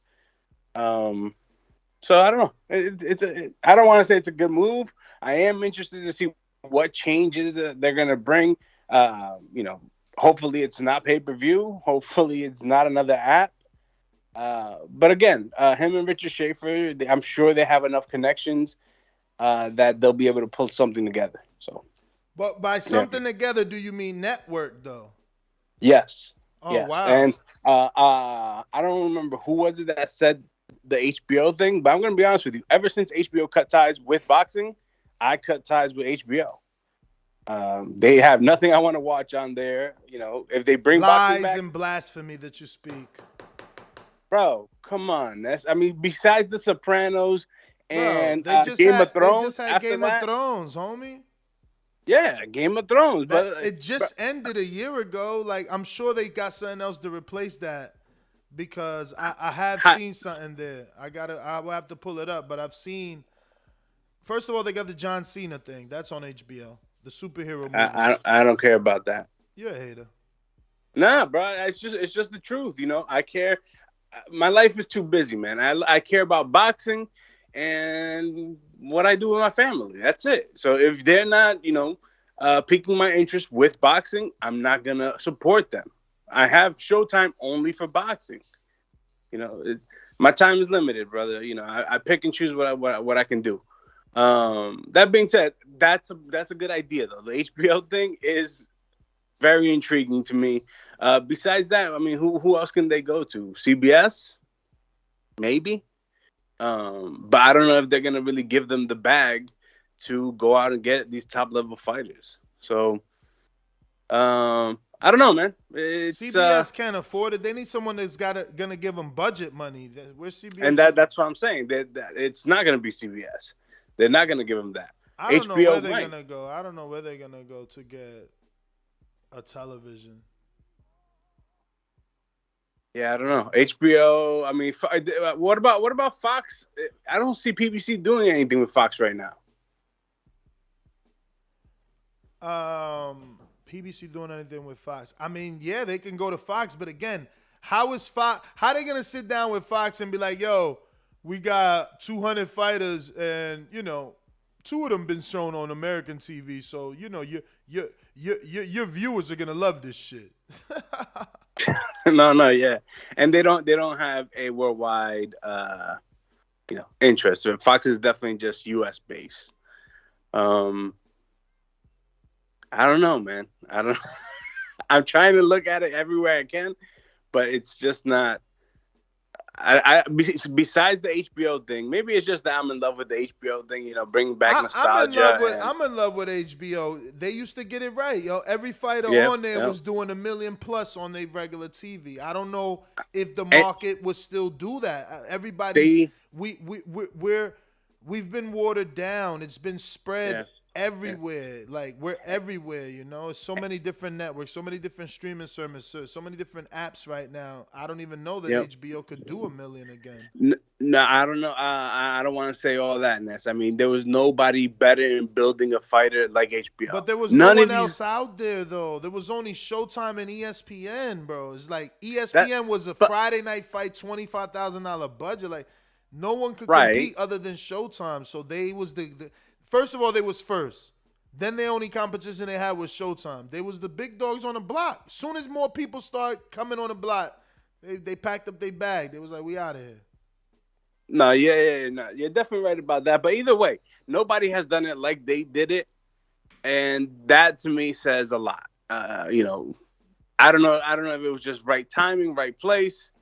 But I would like to see it again, man. I would like to see them go for it. They have the budget, man, and I believe with HBO Max they need more subscribers. It's the perfect place to put on boxing, in my opinion. Yep. Nah, I hear you, man. Yo, great show, Nats. Keep it going, brother. You already know. Appreciate it.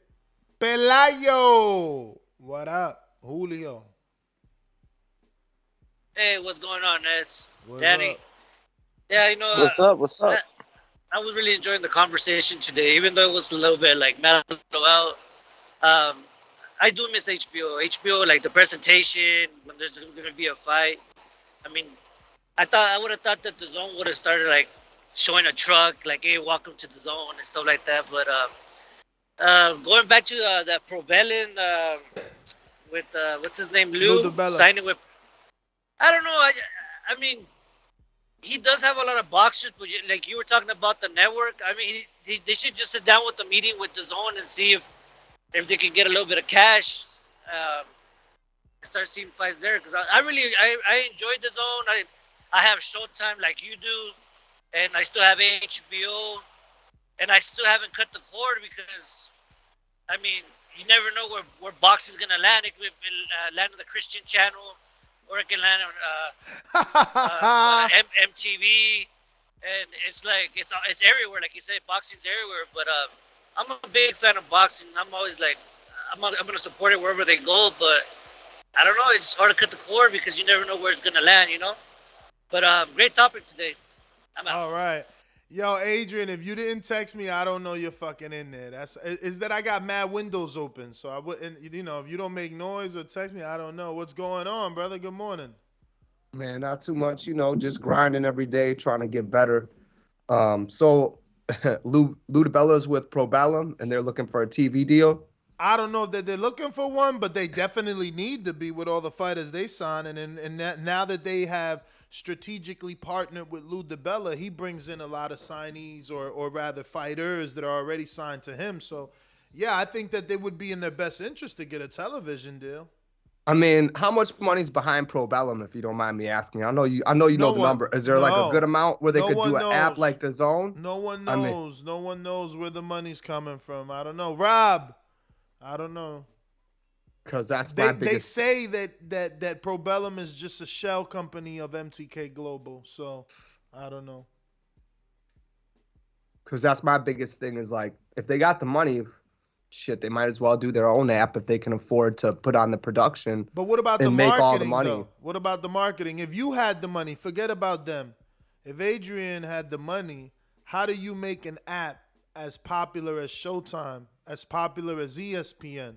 How do you compete? Like, I don't think that there's an amount of money that can bring in the marketing to catch up. Those dudes have been around for ages. But here's my thing. You can build it up. I mean, as long as you're willing to, if you have the capital to lose a little bit of money at first, to start your own thing, it's like being an independent artist, right?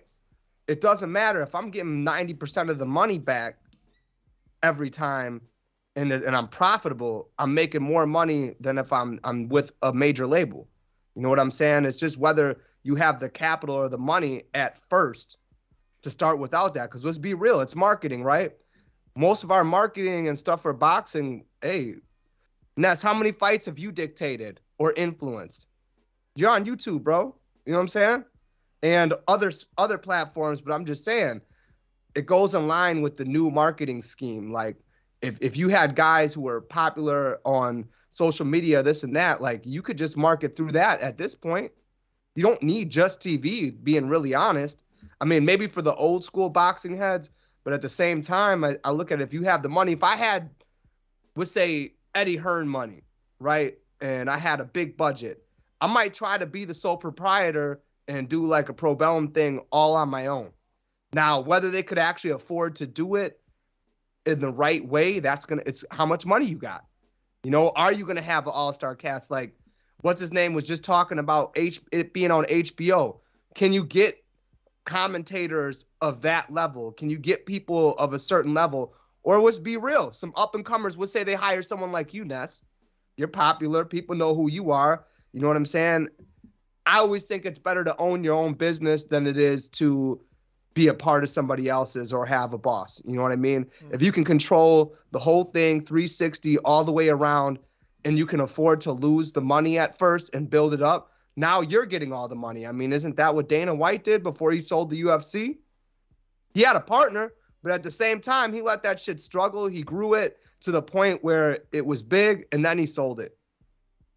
So I think it would be better if they did their own thing on an app. I get, as a fan, we don't want to sit back and, like, you know what I mean, take that, oh, another app, something else I got to pay $8 a month for to watch fights. I get it. Or they're going to hit me with pay-per-views as well. I understand that, but I mean, as the owner, trying to start something and make it big, I would really want to own the whole thing. I mean, that's what DAZN does.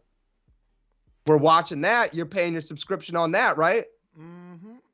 The only thing with DAZN is, are they really, what's their profitability? Do they really show those numbers? I mean, They got a lot of money behind them, but they got the kind of money that they can lose money. Like, let me give you a for instance. I worked for a gym out here. You see me post videos from it. No, they could lose. You don't got to give it. They just wiped away $4.6 billion. The billionaire just went in his pocket and he wiped away $4.6 billion of their debt.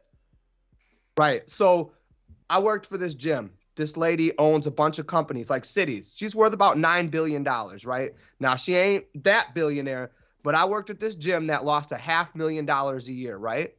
Real nice gym. You know it's still open because she's so rich, she can take that as a tax write-off, right? That's rich people problems. You know, that's my thing. Like, if you can take that loss and you got the money behind you to be able to write that money off until you're in the black, you should always be your own independent business owner. That way you can control everything. I think that social media and the internet and YouTube is the wave of the future in marketing. I think you can see that, and look at all these internet beefs and things that get started on here, social media, internet. So I really think that it's a new era, and if you're gonna change, you got to change with business. I mean, we're saying Ryan's he's talking a big commodity because he's got a good Instagram following, bro. You know what I'm saying? Like, that's what makes him a great commodity, not necessarily his fighting, but that he's built up his social media following that could turn into money in fights. But his social media following is from social media. It's from the internet. Yeah, I mean, that's actually what we're talking about, right? Lou believes that this partnership will help change boxing. And I quote, boxing has to change. For far too long, self-interest and politics have gotten in the way of what the fighters and the fans really want. The best against the best in locations all around the world, added Lou DiBella, president of DiBella Entertainment. I have been very vocal about the need to transform our sport, and I am so pleased to have found people who share that vision and are taking significant steps in making it a reality. Probellum is the only business in the market with the vision and the strategy to disrupt boxing status quo on a truly global scale, and I didn't hesitate to begin collaborating when they called. Change is coming, and we're ready to go. I mean, that's a pretty bold statement that they're going to try to do something different. I just look at it like boxing probably needs to adapt and change with the market, and it has. I mean, we've seen it change the market, go back and forth. I mean, what is it you tell me, Ness? Today's price isn't tomorrow's price. It sure is not. So, I mean, at the end of the day, they could create something. And what's his name's the head of Probellum? Schaefer. I mean, man, it looks like they're putting the pieces in place if they want to do something like that, to have the power and the influence and the networking and boxing to really make all that happen. It's just the money, man. At the end of the day, let's be real. It comes down to the money. Can they make money? Do they have enough money behind them to go for a long-term goal of, taking over the market or being a big player? Word. Let me get to some of these callers. Who do I got? It's looking like West Coast Zone CYP.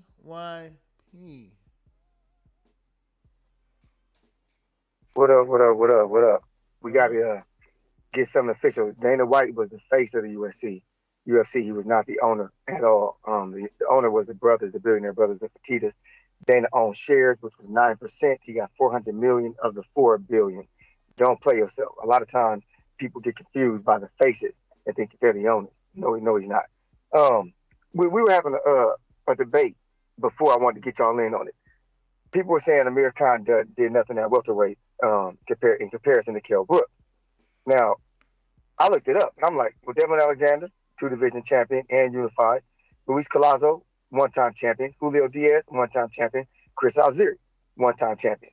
If you look at Brook's resume before they fought, it was Porter and Lovemore and Nadeau. That was it. Like, there was no other champions he ever fought at welterweight. I think people get confused thinking that maybe he fought Triple G at welterweight or something, and no, he lost to Triple G. He lost to Errol Spence.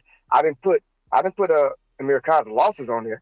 I only put his wins on there. Like Amir Khan wasn't sorry at 147, but I think that we gave Kell Brook a little too much credit for what he did. Just beating Sean Porter, because Sean Porter was 26 years old. A new champion at 26.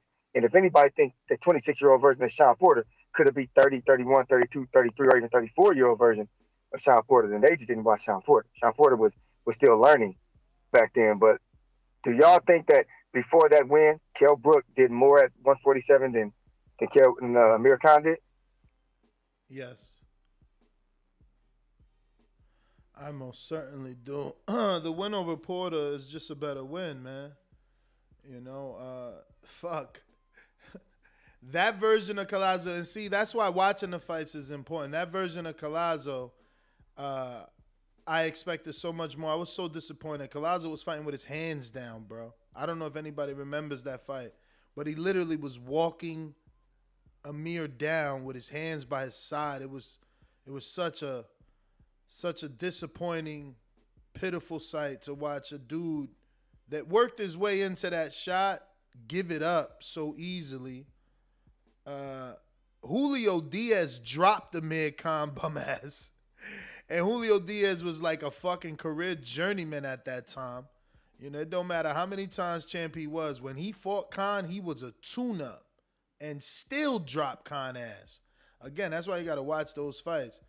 And Chris Algieri, come on, man. I'm pretty sure he had already got battered by Earl before Khan got to him.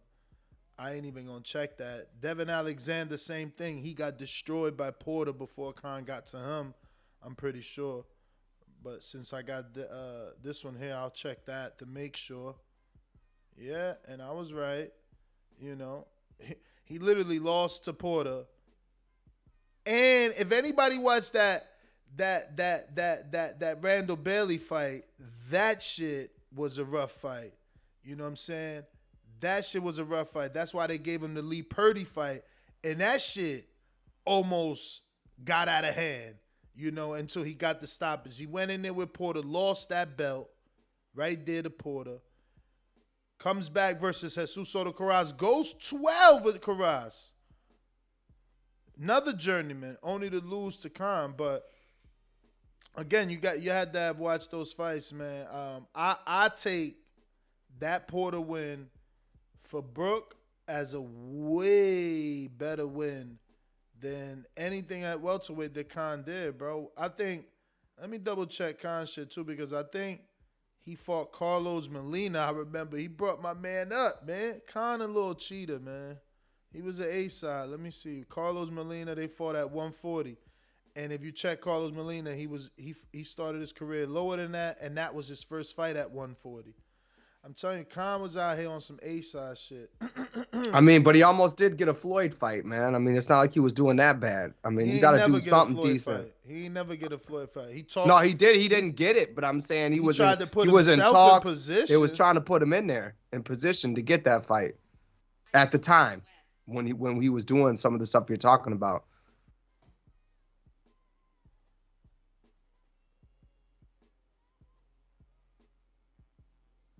So yeah, but I don't know. I don't follow Cal Brooks' career super far either, so I don't. So I do. I honestly, I used to think Brook was a hype job. I picked Porter to beat him. He held like a motherfucker. I never liked that fight. Before that, my man had a trilogy with like Carson Jones. He fought my man Hector Sanabria. Like Brook, he was a late bloomer. I learned that the hard way. He was a late bloomer. My man had like 30-something fights probably.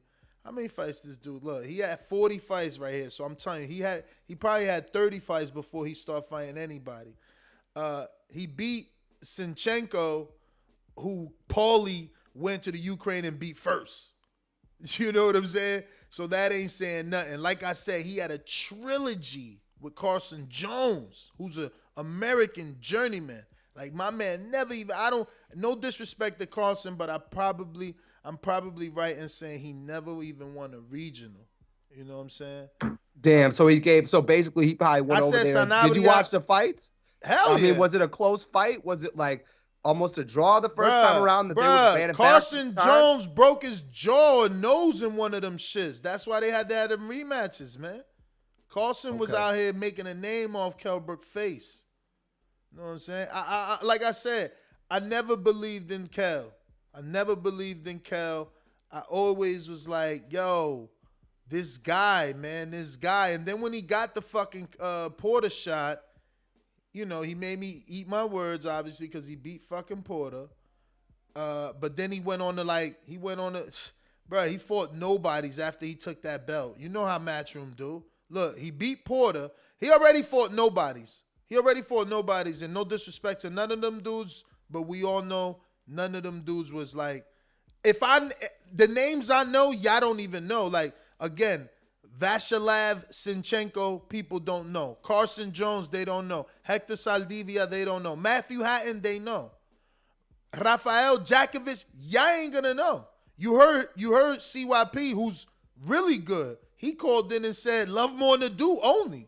And that's why, because y'all don't know these names. Michael Jennings, that's a common opponent with Miguel Cotto. Y'all don't know these names, but that's what they did with Kell. They gave him It's like what they doing with Conor. He got like a super top ranked diet. It's like they do it's like they're doing with Conor. They gave him names people know, but not nobody that's gonna beat them. Just people that been in there with other people. Everybody been in there with somebody. Everybody been in with somebody. And 7 degrees of separation, right? Basically, until he got his dudes he was fighting. Until he got his mandatory shot, and then the motherfucker he stepped up, not in a way that I can agree with. I don't give a fuck. That shit happened in 2014. It's almost 10 years later. I'm still bitter. He held. Anybody watch that fight right now? They'll walk away. He held every time he 1-2 grab, 1-2 grab. That's it. B-hop style. That's it. I was gonna say that's old school B-hop right there. Shit was all nasty, like 100 and fucking something clinches, bro. Horrible. So then he goes on, he beats Porter, Jojo Dan, Frankie Gavin, Kevin Bizier. Then he jumped up and fought Gennady Golovkin, broke his face. was feeling the pressure from the UK public that he was going to duck Earl, fought Earl, broke the other side of his face, came back, and the biggest name since his comeback was like Safada, you know. Mark DeLuca was like a Boston local name, you know. He got in there with Crawford and we seen what happened. But shout out to him. He beat Khan up. And he looked good beating Khan up, you know. But in retrospect, he didn't have a bad career. He challenged himself. And he's what? He's a multimillionaire too, right? Yep. And he challenged himself in a fight where we thought he wasn't going to win and he had no business taking. He still challenged himself. When we thought he was going to duck Earl, he still tried to fight him, you know. And when we thought he was past his prime, he still tried to beat Crawford. So, you know. Hey, he took his shots. You Yeah. got to give him that. He took his shots. Like when he had the opportunity to step up and get a big fight, he did go in there and take it. Yeah, man. I mean, I think a lot of guys in this generation don't even do that. Even the Khan fight was a big shot. To us, you know, he might have been like, oh, Khan they passed their prime, but like it's something that he always knew he could do. And Khan wouldn't give him the opportunity to do it when it was in his prime. Yeah, and CYP, I know if he didn't face Earl, he would have to drop the belt, but that's the point. He did that to prove that he wasn't ducking. Because if he would have dropped the belt and blamed, you know, Wade and not being able to make it, some of the public wasn't gonna believe him. I know I wouldn't have believed him. You know, and he gave Earl a good fight the first few rounds, first half of the fight. So yeah, he panned out, and you know. In retrospect, the way that they brought him up panned out. It had us frustrated, kind of like me with Canelo. I was pissed off with Canelo. He was going slow. He fought Matthew Hatton, and that's what I'm saying. Kell Brook fought a name that was in with another name. You know, that's how you build. That's how you build. Special feature, Louisiana. Holla at me. Just listening.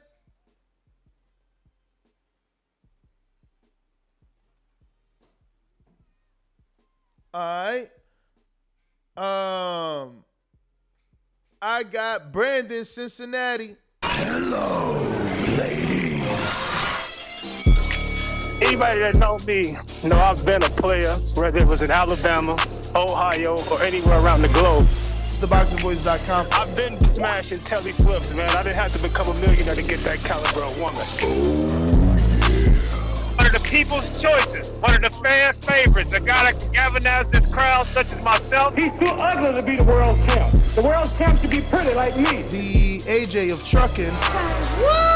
Yep, Brandon in Cincinnati. SDS Promotions. Yo, Nez, Denny, what's good, fellas? What's good? What up? Why you sound like you got your tooth pulled, man? No, I got a mask on, man. I look like I'm about to rob a bank, so that's probably why I sound muffled. Chill. No, I just want to stay warm. But y'all mentioned Carson Jones. Carson Jones upset my boy Ricardo Williams. Anybody from Cincinnati and Ohio know Ricardo Williams was our first hope before AB. It was Ricardo Williams, but he got caught up in some of the same shit we see AB doing. And Carson Jones knocked him out.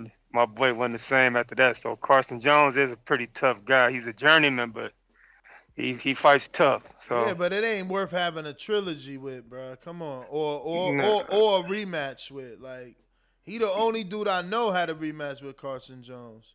I'm just saying. I'm just putting some validity to Carson Jones, just for some who probably don't know who he is. But as far as the Probellum, you know what I wish boxing would do? I wish boxing would do away with long-term deals for any of these promoters. Put together a big fight, shop that shit around to each fucking network, and may the highest bidder win. Go on a fight-by-fight basis like back in the day. These long-term contracts and TV deals have gotten these promoters lazy, man. They don't even promote. Back in the day, you had to put together some hot shit and pitch it to people. They invest and pick it up. And I think boxing would be better if they did it like that. You get these big budgets at the beginning of the year, you content with putting on Plant versus Mike Lee and shit like that, because you know your money's guaranteed. So, let's do away with these long-term TV deals. Put together your fight first, then pitch it to the networks. And I agree, man. HBO was the best. I always said I wish if Errol Spence and Bud got made, I wish they could do that shit just for one night. Bud and Errol on HBO. Bring the whole HBO gang back. Because they did all the iconic big-time fights back in the day. And what better way to do Errol and Bud than with Larry Merchant and Jim Lampley, and rest in peace to Emmanuel Stewart. But I think Harold Letterman's dead too, so it probably wouldn't be the same, but you can still get Roy and George Foreman in there, Max Kellerman. So yeah, that'd be a dream of mine to bring HBO back for that one night, or that Bud and Earl. Should be crazy, iconic, but yeah, that's my call, man. Let's get rid of these long-term TV deals. My bad. I stand corrected, y'all. He didn't have a trilogy with Carson Smith. He had 2 fights with Carson Smith. The journeyman he had a trilogy with is Ernie Smith, not Carson Jones. So yeah, the guy you never heard of, he had 3 fights with, and he went 3 times the distance with. So like, I was late to the train. I was within my right. He had a trilogy within his first 10 fights. Like, that don't make sense. There's something wrong there. So I had the loop out. I had the magnifying glass, trying to make sure I wasn't jumping on a hype train. That's all. Let's see here. We got somebody just tried to jump in as a guest. Did he make it? JT in Miami, what up? You gotta unmute. I hear you was good.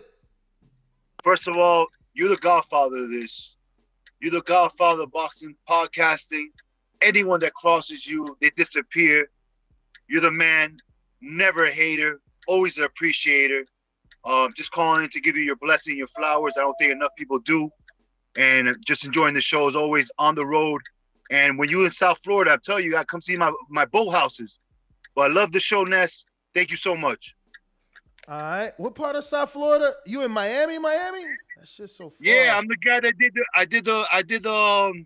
No. You sent me the IG with the boat house. I showed my wife, but is that Miami so far? So I gotta catch a flight today. It's in Hollywood. It's in Hollywood, Florida. Oh, that is close. It's only 2.5 or less. Yeah, whenever you want to slide through, come see it. We're gonna be on Netflix Tiny Home soon, so I'll keep you updated. Shout out. I don't want to put it on your show or nothing like that. No, but you know, of course, man. Do you, baby? You part of the community, man. When is this episode airing? In about 3 to 4 months. We just got filmed. You know, it takes a while for production to do the rest, but we're also going to be featured on local Channel 7 News, and we're working. I'm actually in New York doing a bunch of meetings, and we're going to do the road shows and home shows across the country. We're working, Ness, but I definitely would like you to come by. Tag me again, because my brother has a boat, man. I'm going to send it to him. He might be interested. Yeah, they're floating homes, though, but they're not boats. They're floating homes. I know they're floating homes. Doing a killing on Airbnb, but I always want to appreciate the show. You got some on Airbnb? Yeah, that's how I get the bread. Airbnb's killing them. I made like $230 a night on them. Oh, that's dope. Yeah, but I don't even want to talk about that. I want to talk about boxing. Ness, I really like the heavyweights right now. I really like the body snatcher. He signed the line. I think he's going to do something. I'm not saying he's going to win, but I definitely. You muted yourself, Chip. Oh, you might have got a call. That's how Skype works. You probably got a real phone call right now. JT. Miami JT. He dropped off. He does have an IG, my Gene Bear. You got to wait for him to tag me again, because, you know, that shit gets buried, bruv. Buried. But he does have some beautiful floating home houses. I didn't think I could afford it. Plus, I have no clue where to float a home at. You know what I'm saying? You need some land with water, you know? But he got a B&B one. I'm interested in checking that out, at least, seeing how that is. Shout out to the community, man. We going strong, man. We're gonna all be entrepreneurs when it's all said and done, man. Shout out to Info Joe. You know what I'm saying? I wish him much success so that he could flip the switch full time and be on the grind. Looks like we got Tim in Washington, Seattle. What up? Or Seattle, Washington, excuse me. Yo, Ness. Yo. Hey. Hey, good morning, man. Buenos dias. I haven't actually gone to sleep yet, but yo, check this out. I haven't been able to watch your show much, but what do you think about Fernando Vargas Jr.? He's the man. This guy. He's scheduled to be on our show this week. Hey. All right. Well, anyway, what's Canelo doing though? Do we know his next fight or what's going on with him? Not yet, man. He hasn't made a decision yet. All right. Well, anyway, Dillian White and Tyson Fury. It's going down. What round? What round, man? Round 7. I'm not sure. I was about to say within 6, so maybe. Anyway, man. Hey, you know what? I love your show, and I'm sorry that I'm like yelling really loud right now because I can hear myself. Nah, you're straight, man. But anyway, I hope you have a great, what is it, St. Patrick's Day yet? Shit, I don't know where we are. Anyway, I gotta go, man. I love you, man. See you later. Love you too, champ. Hold it down. Man, I can't wait for St. Patrick's Day. Shit. Why? You don't need no excuse to drink, champ. You grown. Listen, man, a bunch of my family lives in Dublin, brother. I got that big tattoo on my back in the Irish flag colors. Like, I don't go out and kick it like that anymore, So man. you I'm like half you, I'm Irish? older. But like now, Wait, that's so you the have one day. Irish? Huh? Yeah. mhm. Oh, wow. Yeah, man. So I got family over in Dublin right now. But yeah, I just that's the only day I really allow myself to drink during the day. I mean, I'm talking, bro, I'm drinking shower beers at 8 a.m. Like, that's just a big ass party out here. So, and I do it on the day of. I'm not one of them people who does it on the weekend of, like the exact day it is. They have like a big ass parade, like this little parade where like 10,000 people go out to the middle of nowhere and have a big ass party. Or we go out to Milwaukee, like downtown Milwaukee where Keem went, and man, everything's popping like right at 7, 8 a.m. That's a whole day event for me. Like every once in a while I might take a DJ gig later that night, but I always let whoever hires me know that I'm coming in lit. You know, if they have a problem with that, they shouldn't hire me, because I might talk some shit and piss some people off. But yeah, that's my holiday right there. I got a cash app from Joel who says F. Lomachenko. And looks like we got a super chat from OC Boss who says, hey, yo, he says, top of the top, my fellas. Salute to TBV, dopest podcast. I keep coming back to life like cook crack. Or I keep coming back like cook crack. Laughing my ass off. Flexing emoji, gorilla emoji, and the boxing glove emoji. Shout out. Shout out to OC, man. That's my guy right there. Man, he put in that real work in sparring.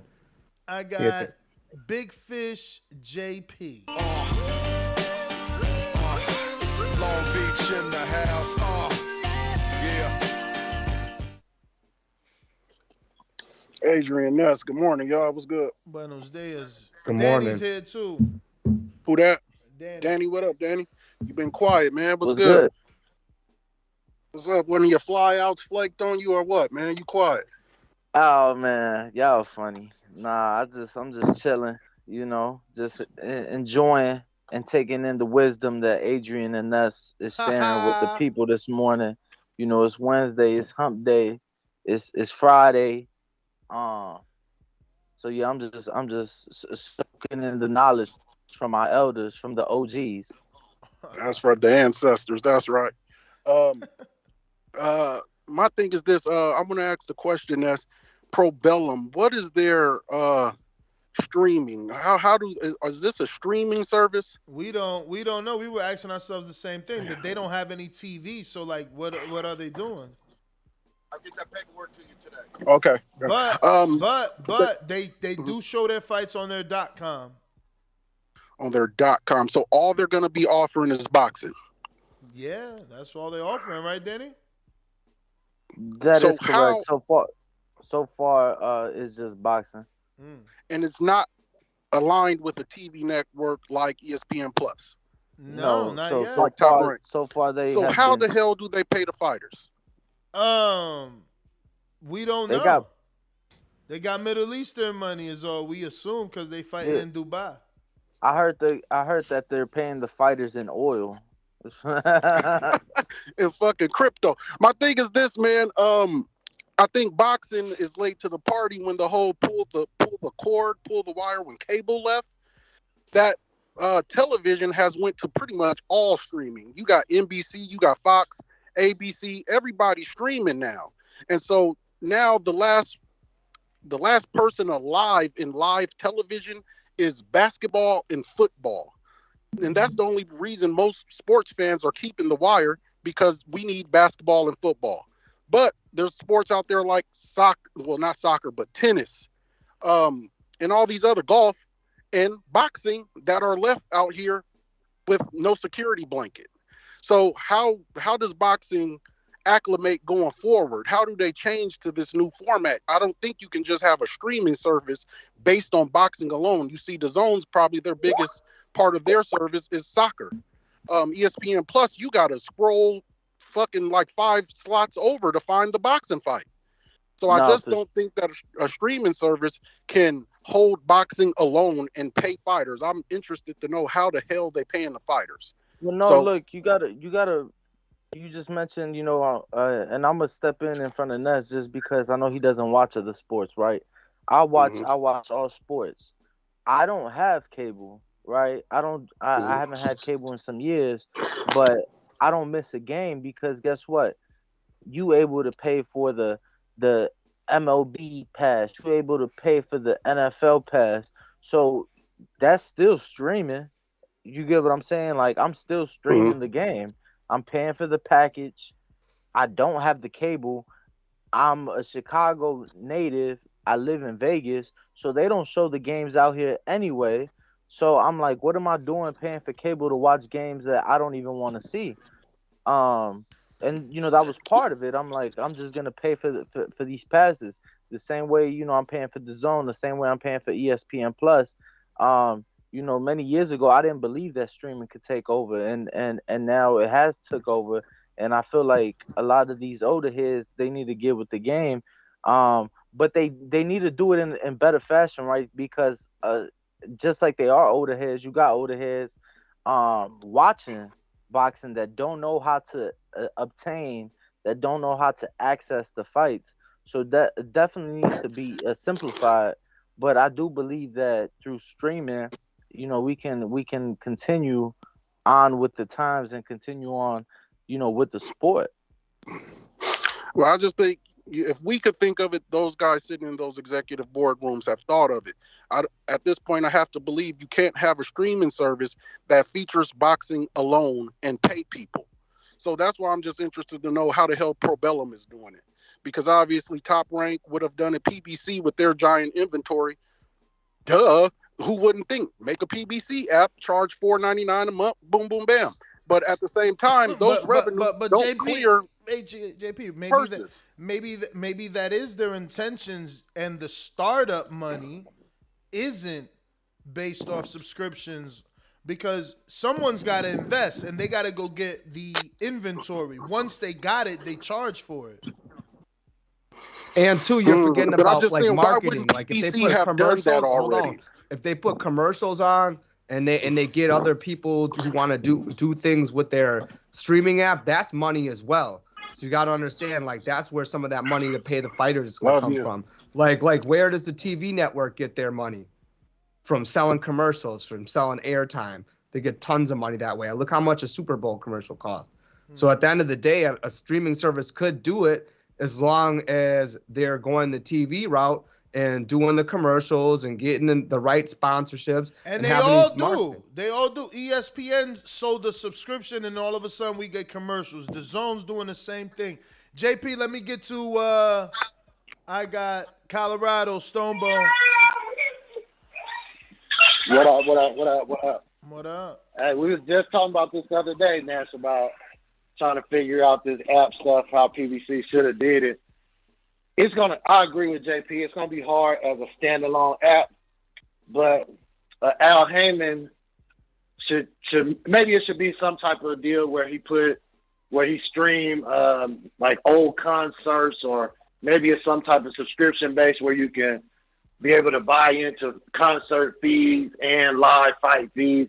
Maybe some type of package like that, since he control the promotions of those concerts, he control the tour. He can actually upload like Drake follow along tours and stuff behind the scenes. Maybe it could be something like that, but it might be hard to stand alone, or maybe they could align it with whatever network they working with to build like the infrastructure for the PBC boxing, like, and then they could branch out and possibly do it on their own. It's just so much money is involved in TV. When the TV will pay you $3 million to put on a certain fight, or $1 million, and you can put it on for $250,000, it's hard to leave $750,000. I don't know how many app companies would give that type of money, or how many commercials are paying that type of money, just like ESPN to give Bob Arum $6 million to have Crawford fight on regular TV. Can they raise that type of money to pay Crawford $6 million to fight on the app without a backing of a billionaire or a major infrastructure like the Zone with all the different sports? And it's difficult, but they're gonna have to figure it out, because it's hurting them by not having dates, and they might just have to go bubble style and like I said, just find a place where they can do it cheap, produce the fights, and have multiple fights that happen every other week, and they can present them for cheap.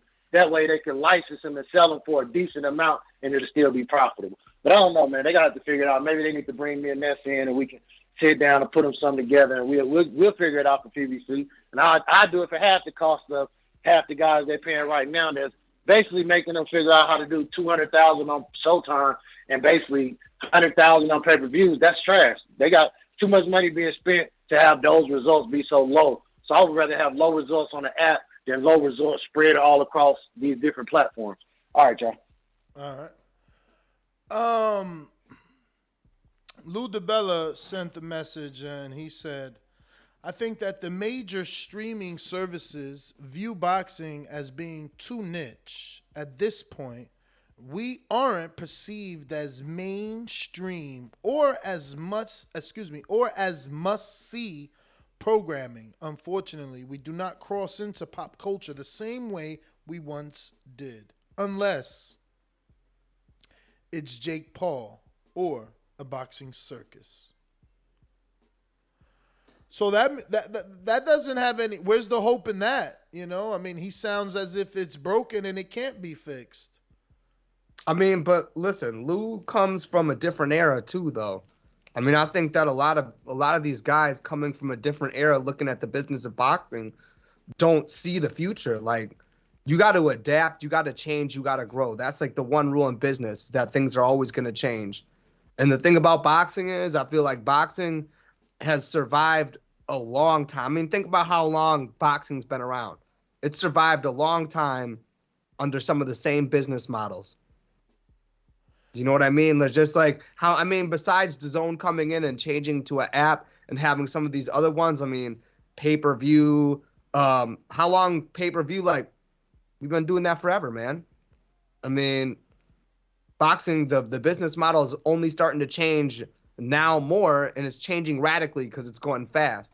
They're trying to figure out how apps can be profitable. I mean, let's be honest about that. Yeah, I mean, these apps, some of them might be losing money, but they're trying to figure out how they can make them profitable. And, you know, at the end of the day, I mean, it's not wrong. Like Jake Paul doing an event, you've been at one, they're events. But that's the thing. Someone's got to come in and put on great events, get the right names, the right popularity around it. I mean, anything can be brought back to perceived life. But at the end of the day, I mean, boxing's not dead.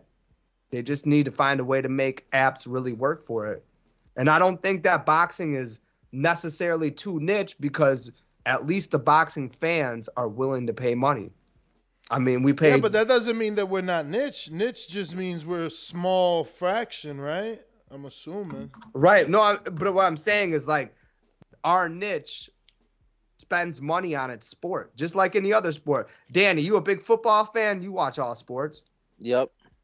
You a Bears fan, huh? I am. Yeah, brother. I mean, how many jerseys you got? How much money have you spent just enjoying the Bears? Nah, man, countless. I spent, between the Bears, because I get it all. I got the NFL ticket. I got the NBA League Pass. I get the MLB Pass for free through T-Mobile.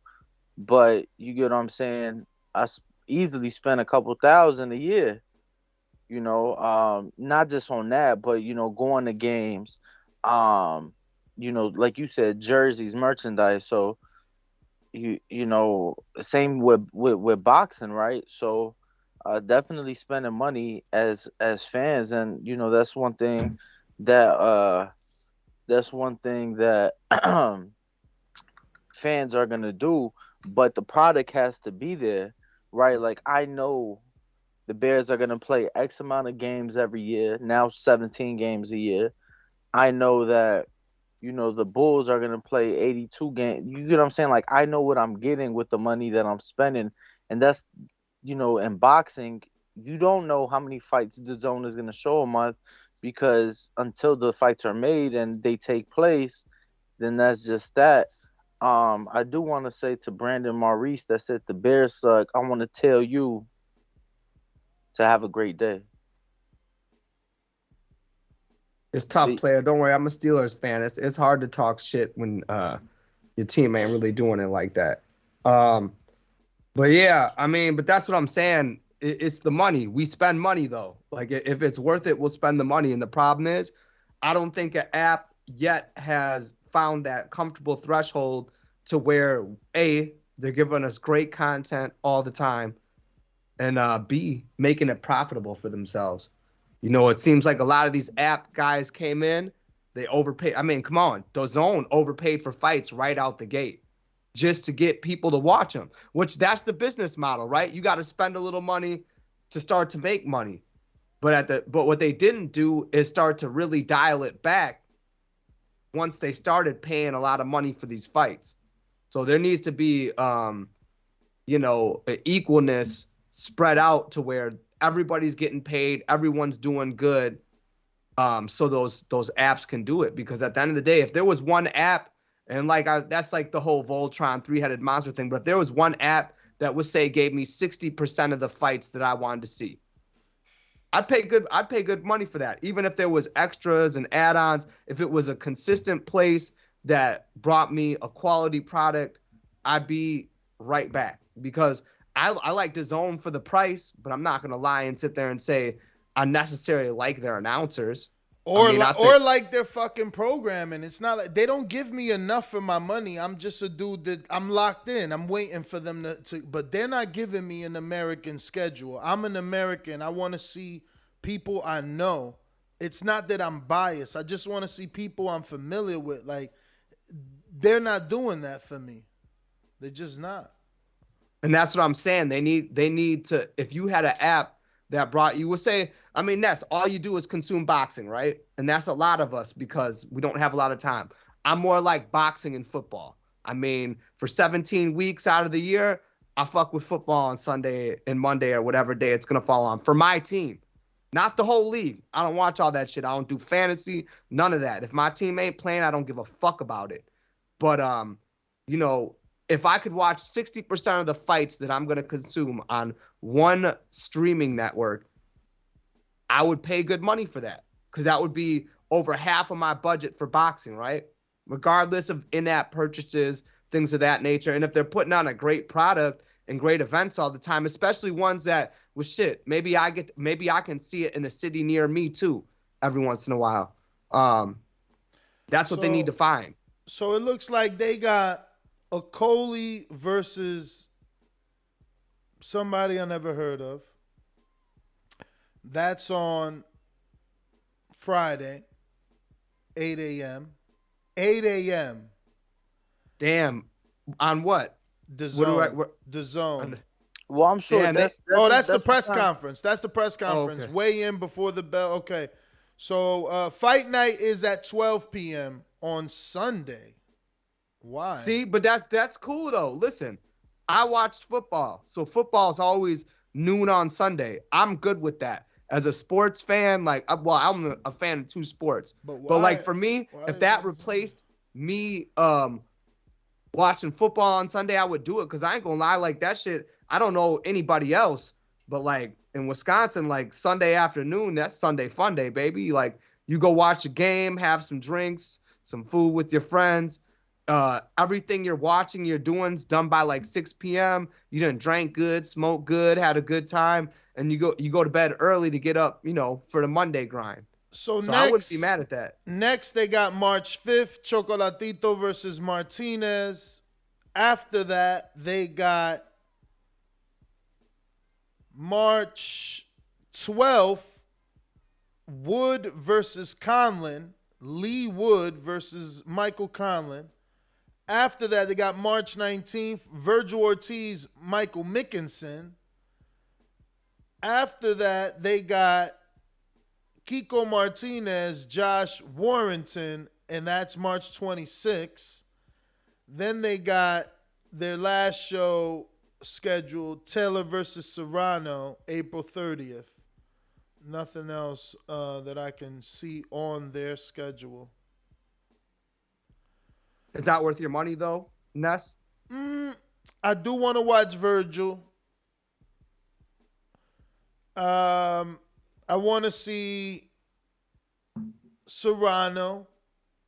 And I guess the politically correct thing to say is that I want to see Chocolatito so that the hardcores don't beat me up. But I don't care about Chocolatito and fucking Martinez.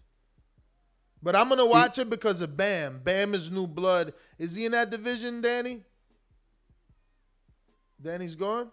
That's the division he won a title in, so. Oh, okay. So, yeah. So, I'm going to be interested to see should Bam pick one of these guys off. I think Martinez is younger than Chocolatito. Chocolatito should be over for him in this fight if boxing works right, Danny, or what? Is he not old? Am I putting him in the old bracket? I think he's old. He is old, but and has some wars already. I was still doing good though. I was at his fight, last year in Dallas against Francisco El Gallo Estrada, and I thought Chocolatito won that fight. Nonito's old, but they still go out there and put up good performances against good names. So, like I said, I was excited for that trilogy because I thought Chocolatito won, and mind you, I'm the Mexican American, and I thought he beat Gallo Estrada. Look at all the hardcores upset. See what I'm saying? I told you. They so mad that I'm not into that. Like, bruh, y'all should be lucky that Bam got me into this division. These other dudes wasn't doing it for me. Isn't Martinez the dude to beat Charlie Edwards or Sonny Edwards? Yeah. Yes. Okay. So that's the one I've seen too. I seen one of his fights, which was that fight. Know what I'm saying? We'll see, bro. There ain't nobody doing it. Like we can't sit here and tell Crawford to be more of a personality than turn around and say that these little dudes, because they let their hands go, don't have to be a personality. Like Crawford's getting knockouts. Like both parties got to do the same shit, man. Like you got to entertain me more than just in the ring. Simple. I don't know. Bam was entertaining, bro. Like that fight was exactly. He was. And that's what I'm saying. These guys are lucky that I'm invested in Bam now. So since this is his division, I'm going to check them out. I got Mad Bet 100 that says TBV for life. Yo, but that is Big Nick. You up? Hey, what's happening, people? Chilling. Just to touch on this topic a little bit, what would be interesting is if you went back, say, 30 or 40 years ago to see what, fighters were getting in general in terms of their purses, add inflation, and to see how it compares to now, because that might give you some answer as to why boxing is the way that it is now. Do you see what I mean? Because at the end, to me, it looks like it's a smaller market. But then that's another thing. I'm surprised, Liz, you haven't touched up on the rumor that Amazon might be getting involved into coming into boxing, streaming boxing. I know Brandon Lenz was talking about this on the back call. He messaged one of the people at Amazon, and I actually heard it also in a Chisora talk about it in another interview with behind the gloves. So this is three people that I've heard it from. So it would be interesting to do more investigation on that. Or just let it happen. Well, yeah, of course, definitely, of course. And another thing is, man, listen, I ain't a Brook defender. I ain't that big on Brook, man. But you guys, it's hard to I mean, I know there's been some fights he's had that have just been chicken feed, but shit.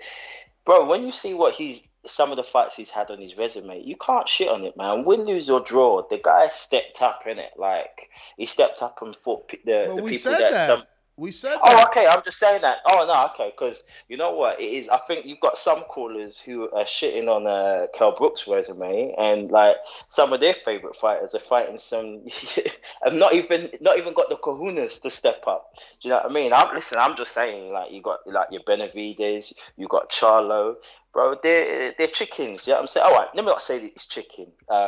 But, you know, they ain't got the balls to step up and fight the fights that matter. Do you know what I mean? Maybe take the short money and do whatever. They ain't even got names on their record, champ.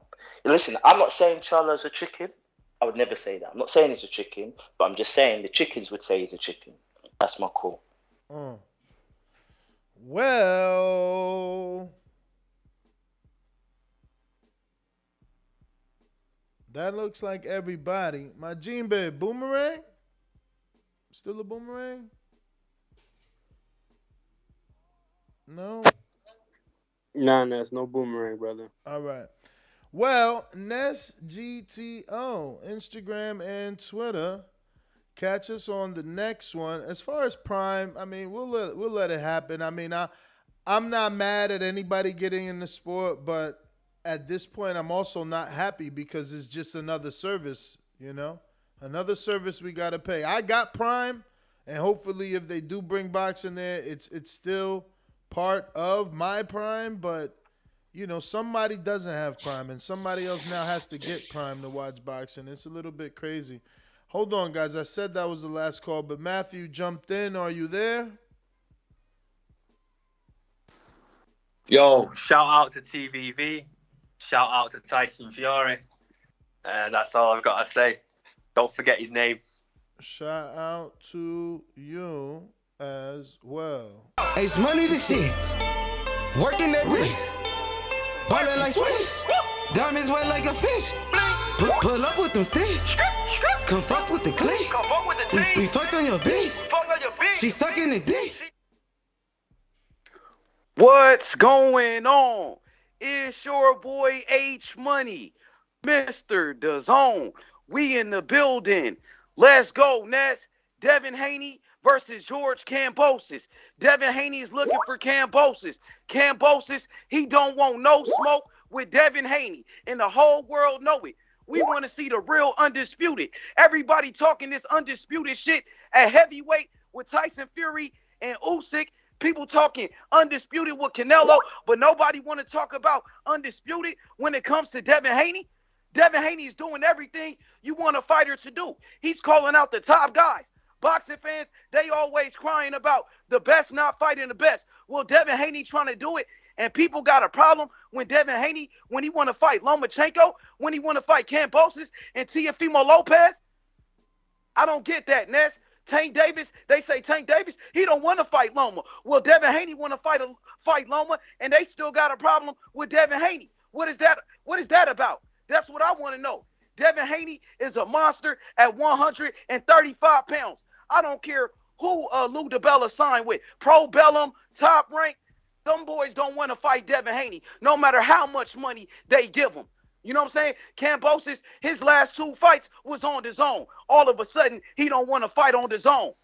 Come on now. Devin Haney's the fucking boogeyman. Nobody can beat Devin Haney at 135 pounds. Let's go. It's Haney time. Yeah, man, I agree. Shit getting weird with that Haney situation. It's gonna be an unfortunate situation if he doesn't get his shot at now 3 different guys, right? That shit is crazy.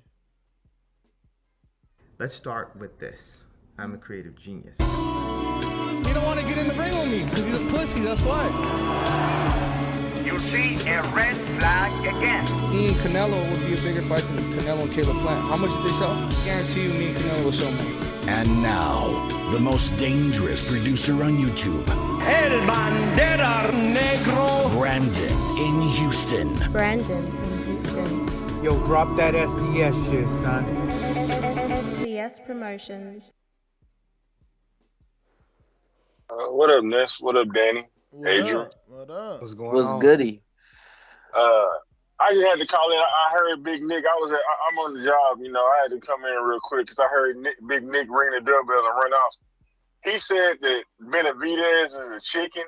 Where does he get off saying some crazy shit like that? What has Benavidez done? He been trying to make all the fights happen. I don't know if Big Nick been living under a rock in the UK, but he been calling out Charlo and been calling out Caleb Plant. So I don't know what else Benavidez got to do. You know, I mean, I'm trying to figure it out. Now, anybody on the panel, can y'all come up with a reason why he said that Benavidez was a chicken? I don't know. Because I feel like that came out of left field. Okay, so Big Nick, meet me in the back call, my friend. I'm you know. All right, y'all, that's my call. Yeah, touchy. All right, well, that seems to be everybody. Big Fish Vega, did we get to you? Big Fish Vega. Yes, no, maybe so.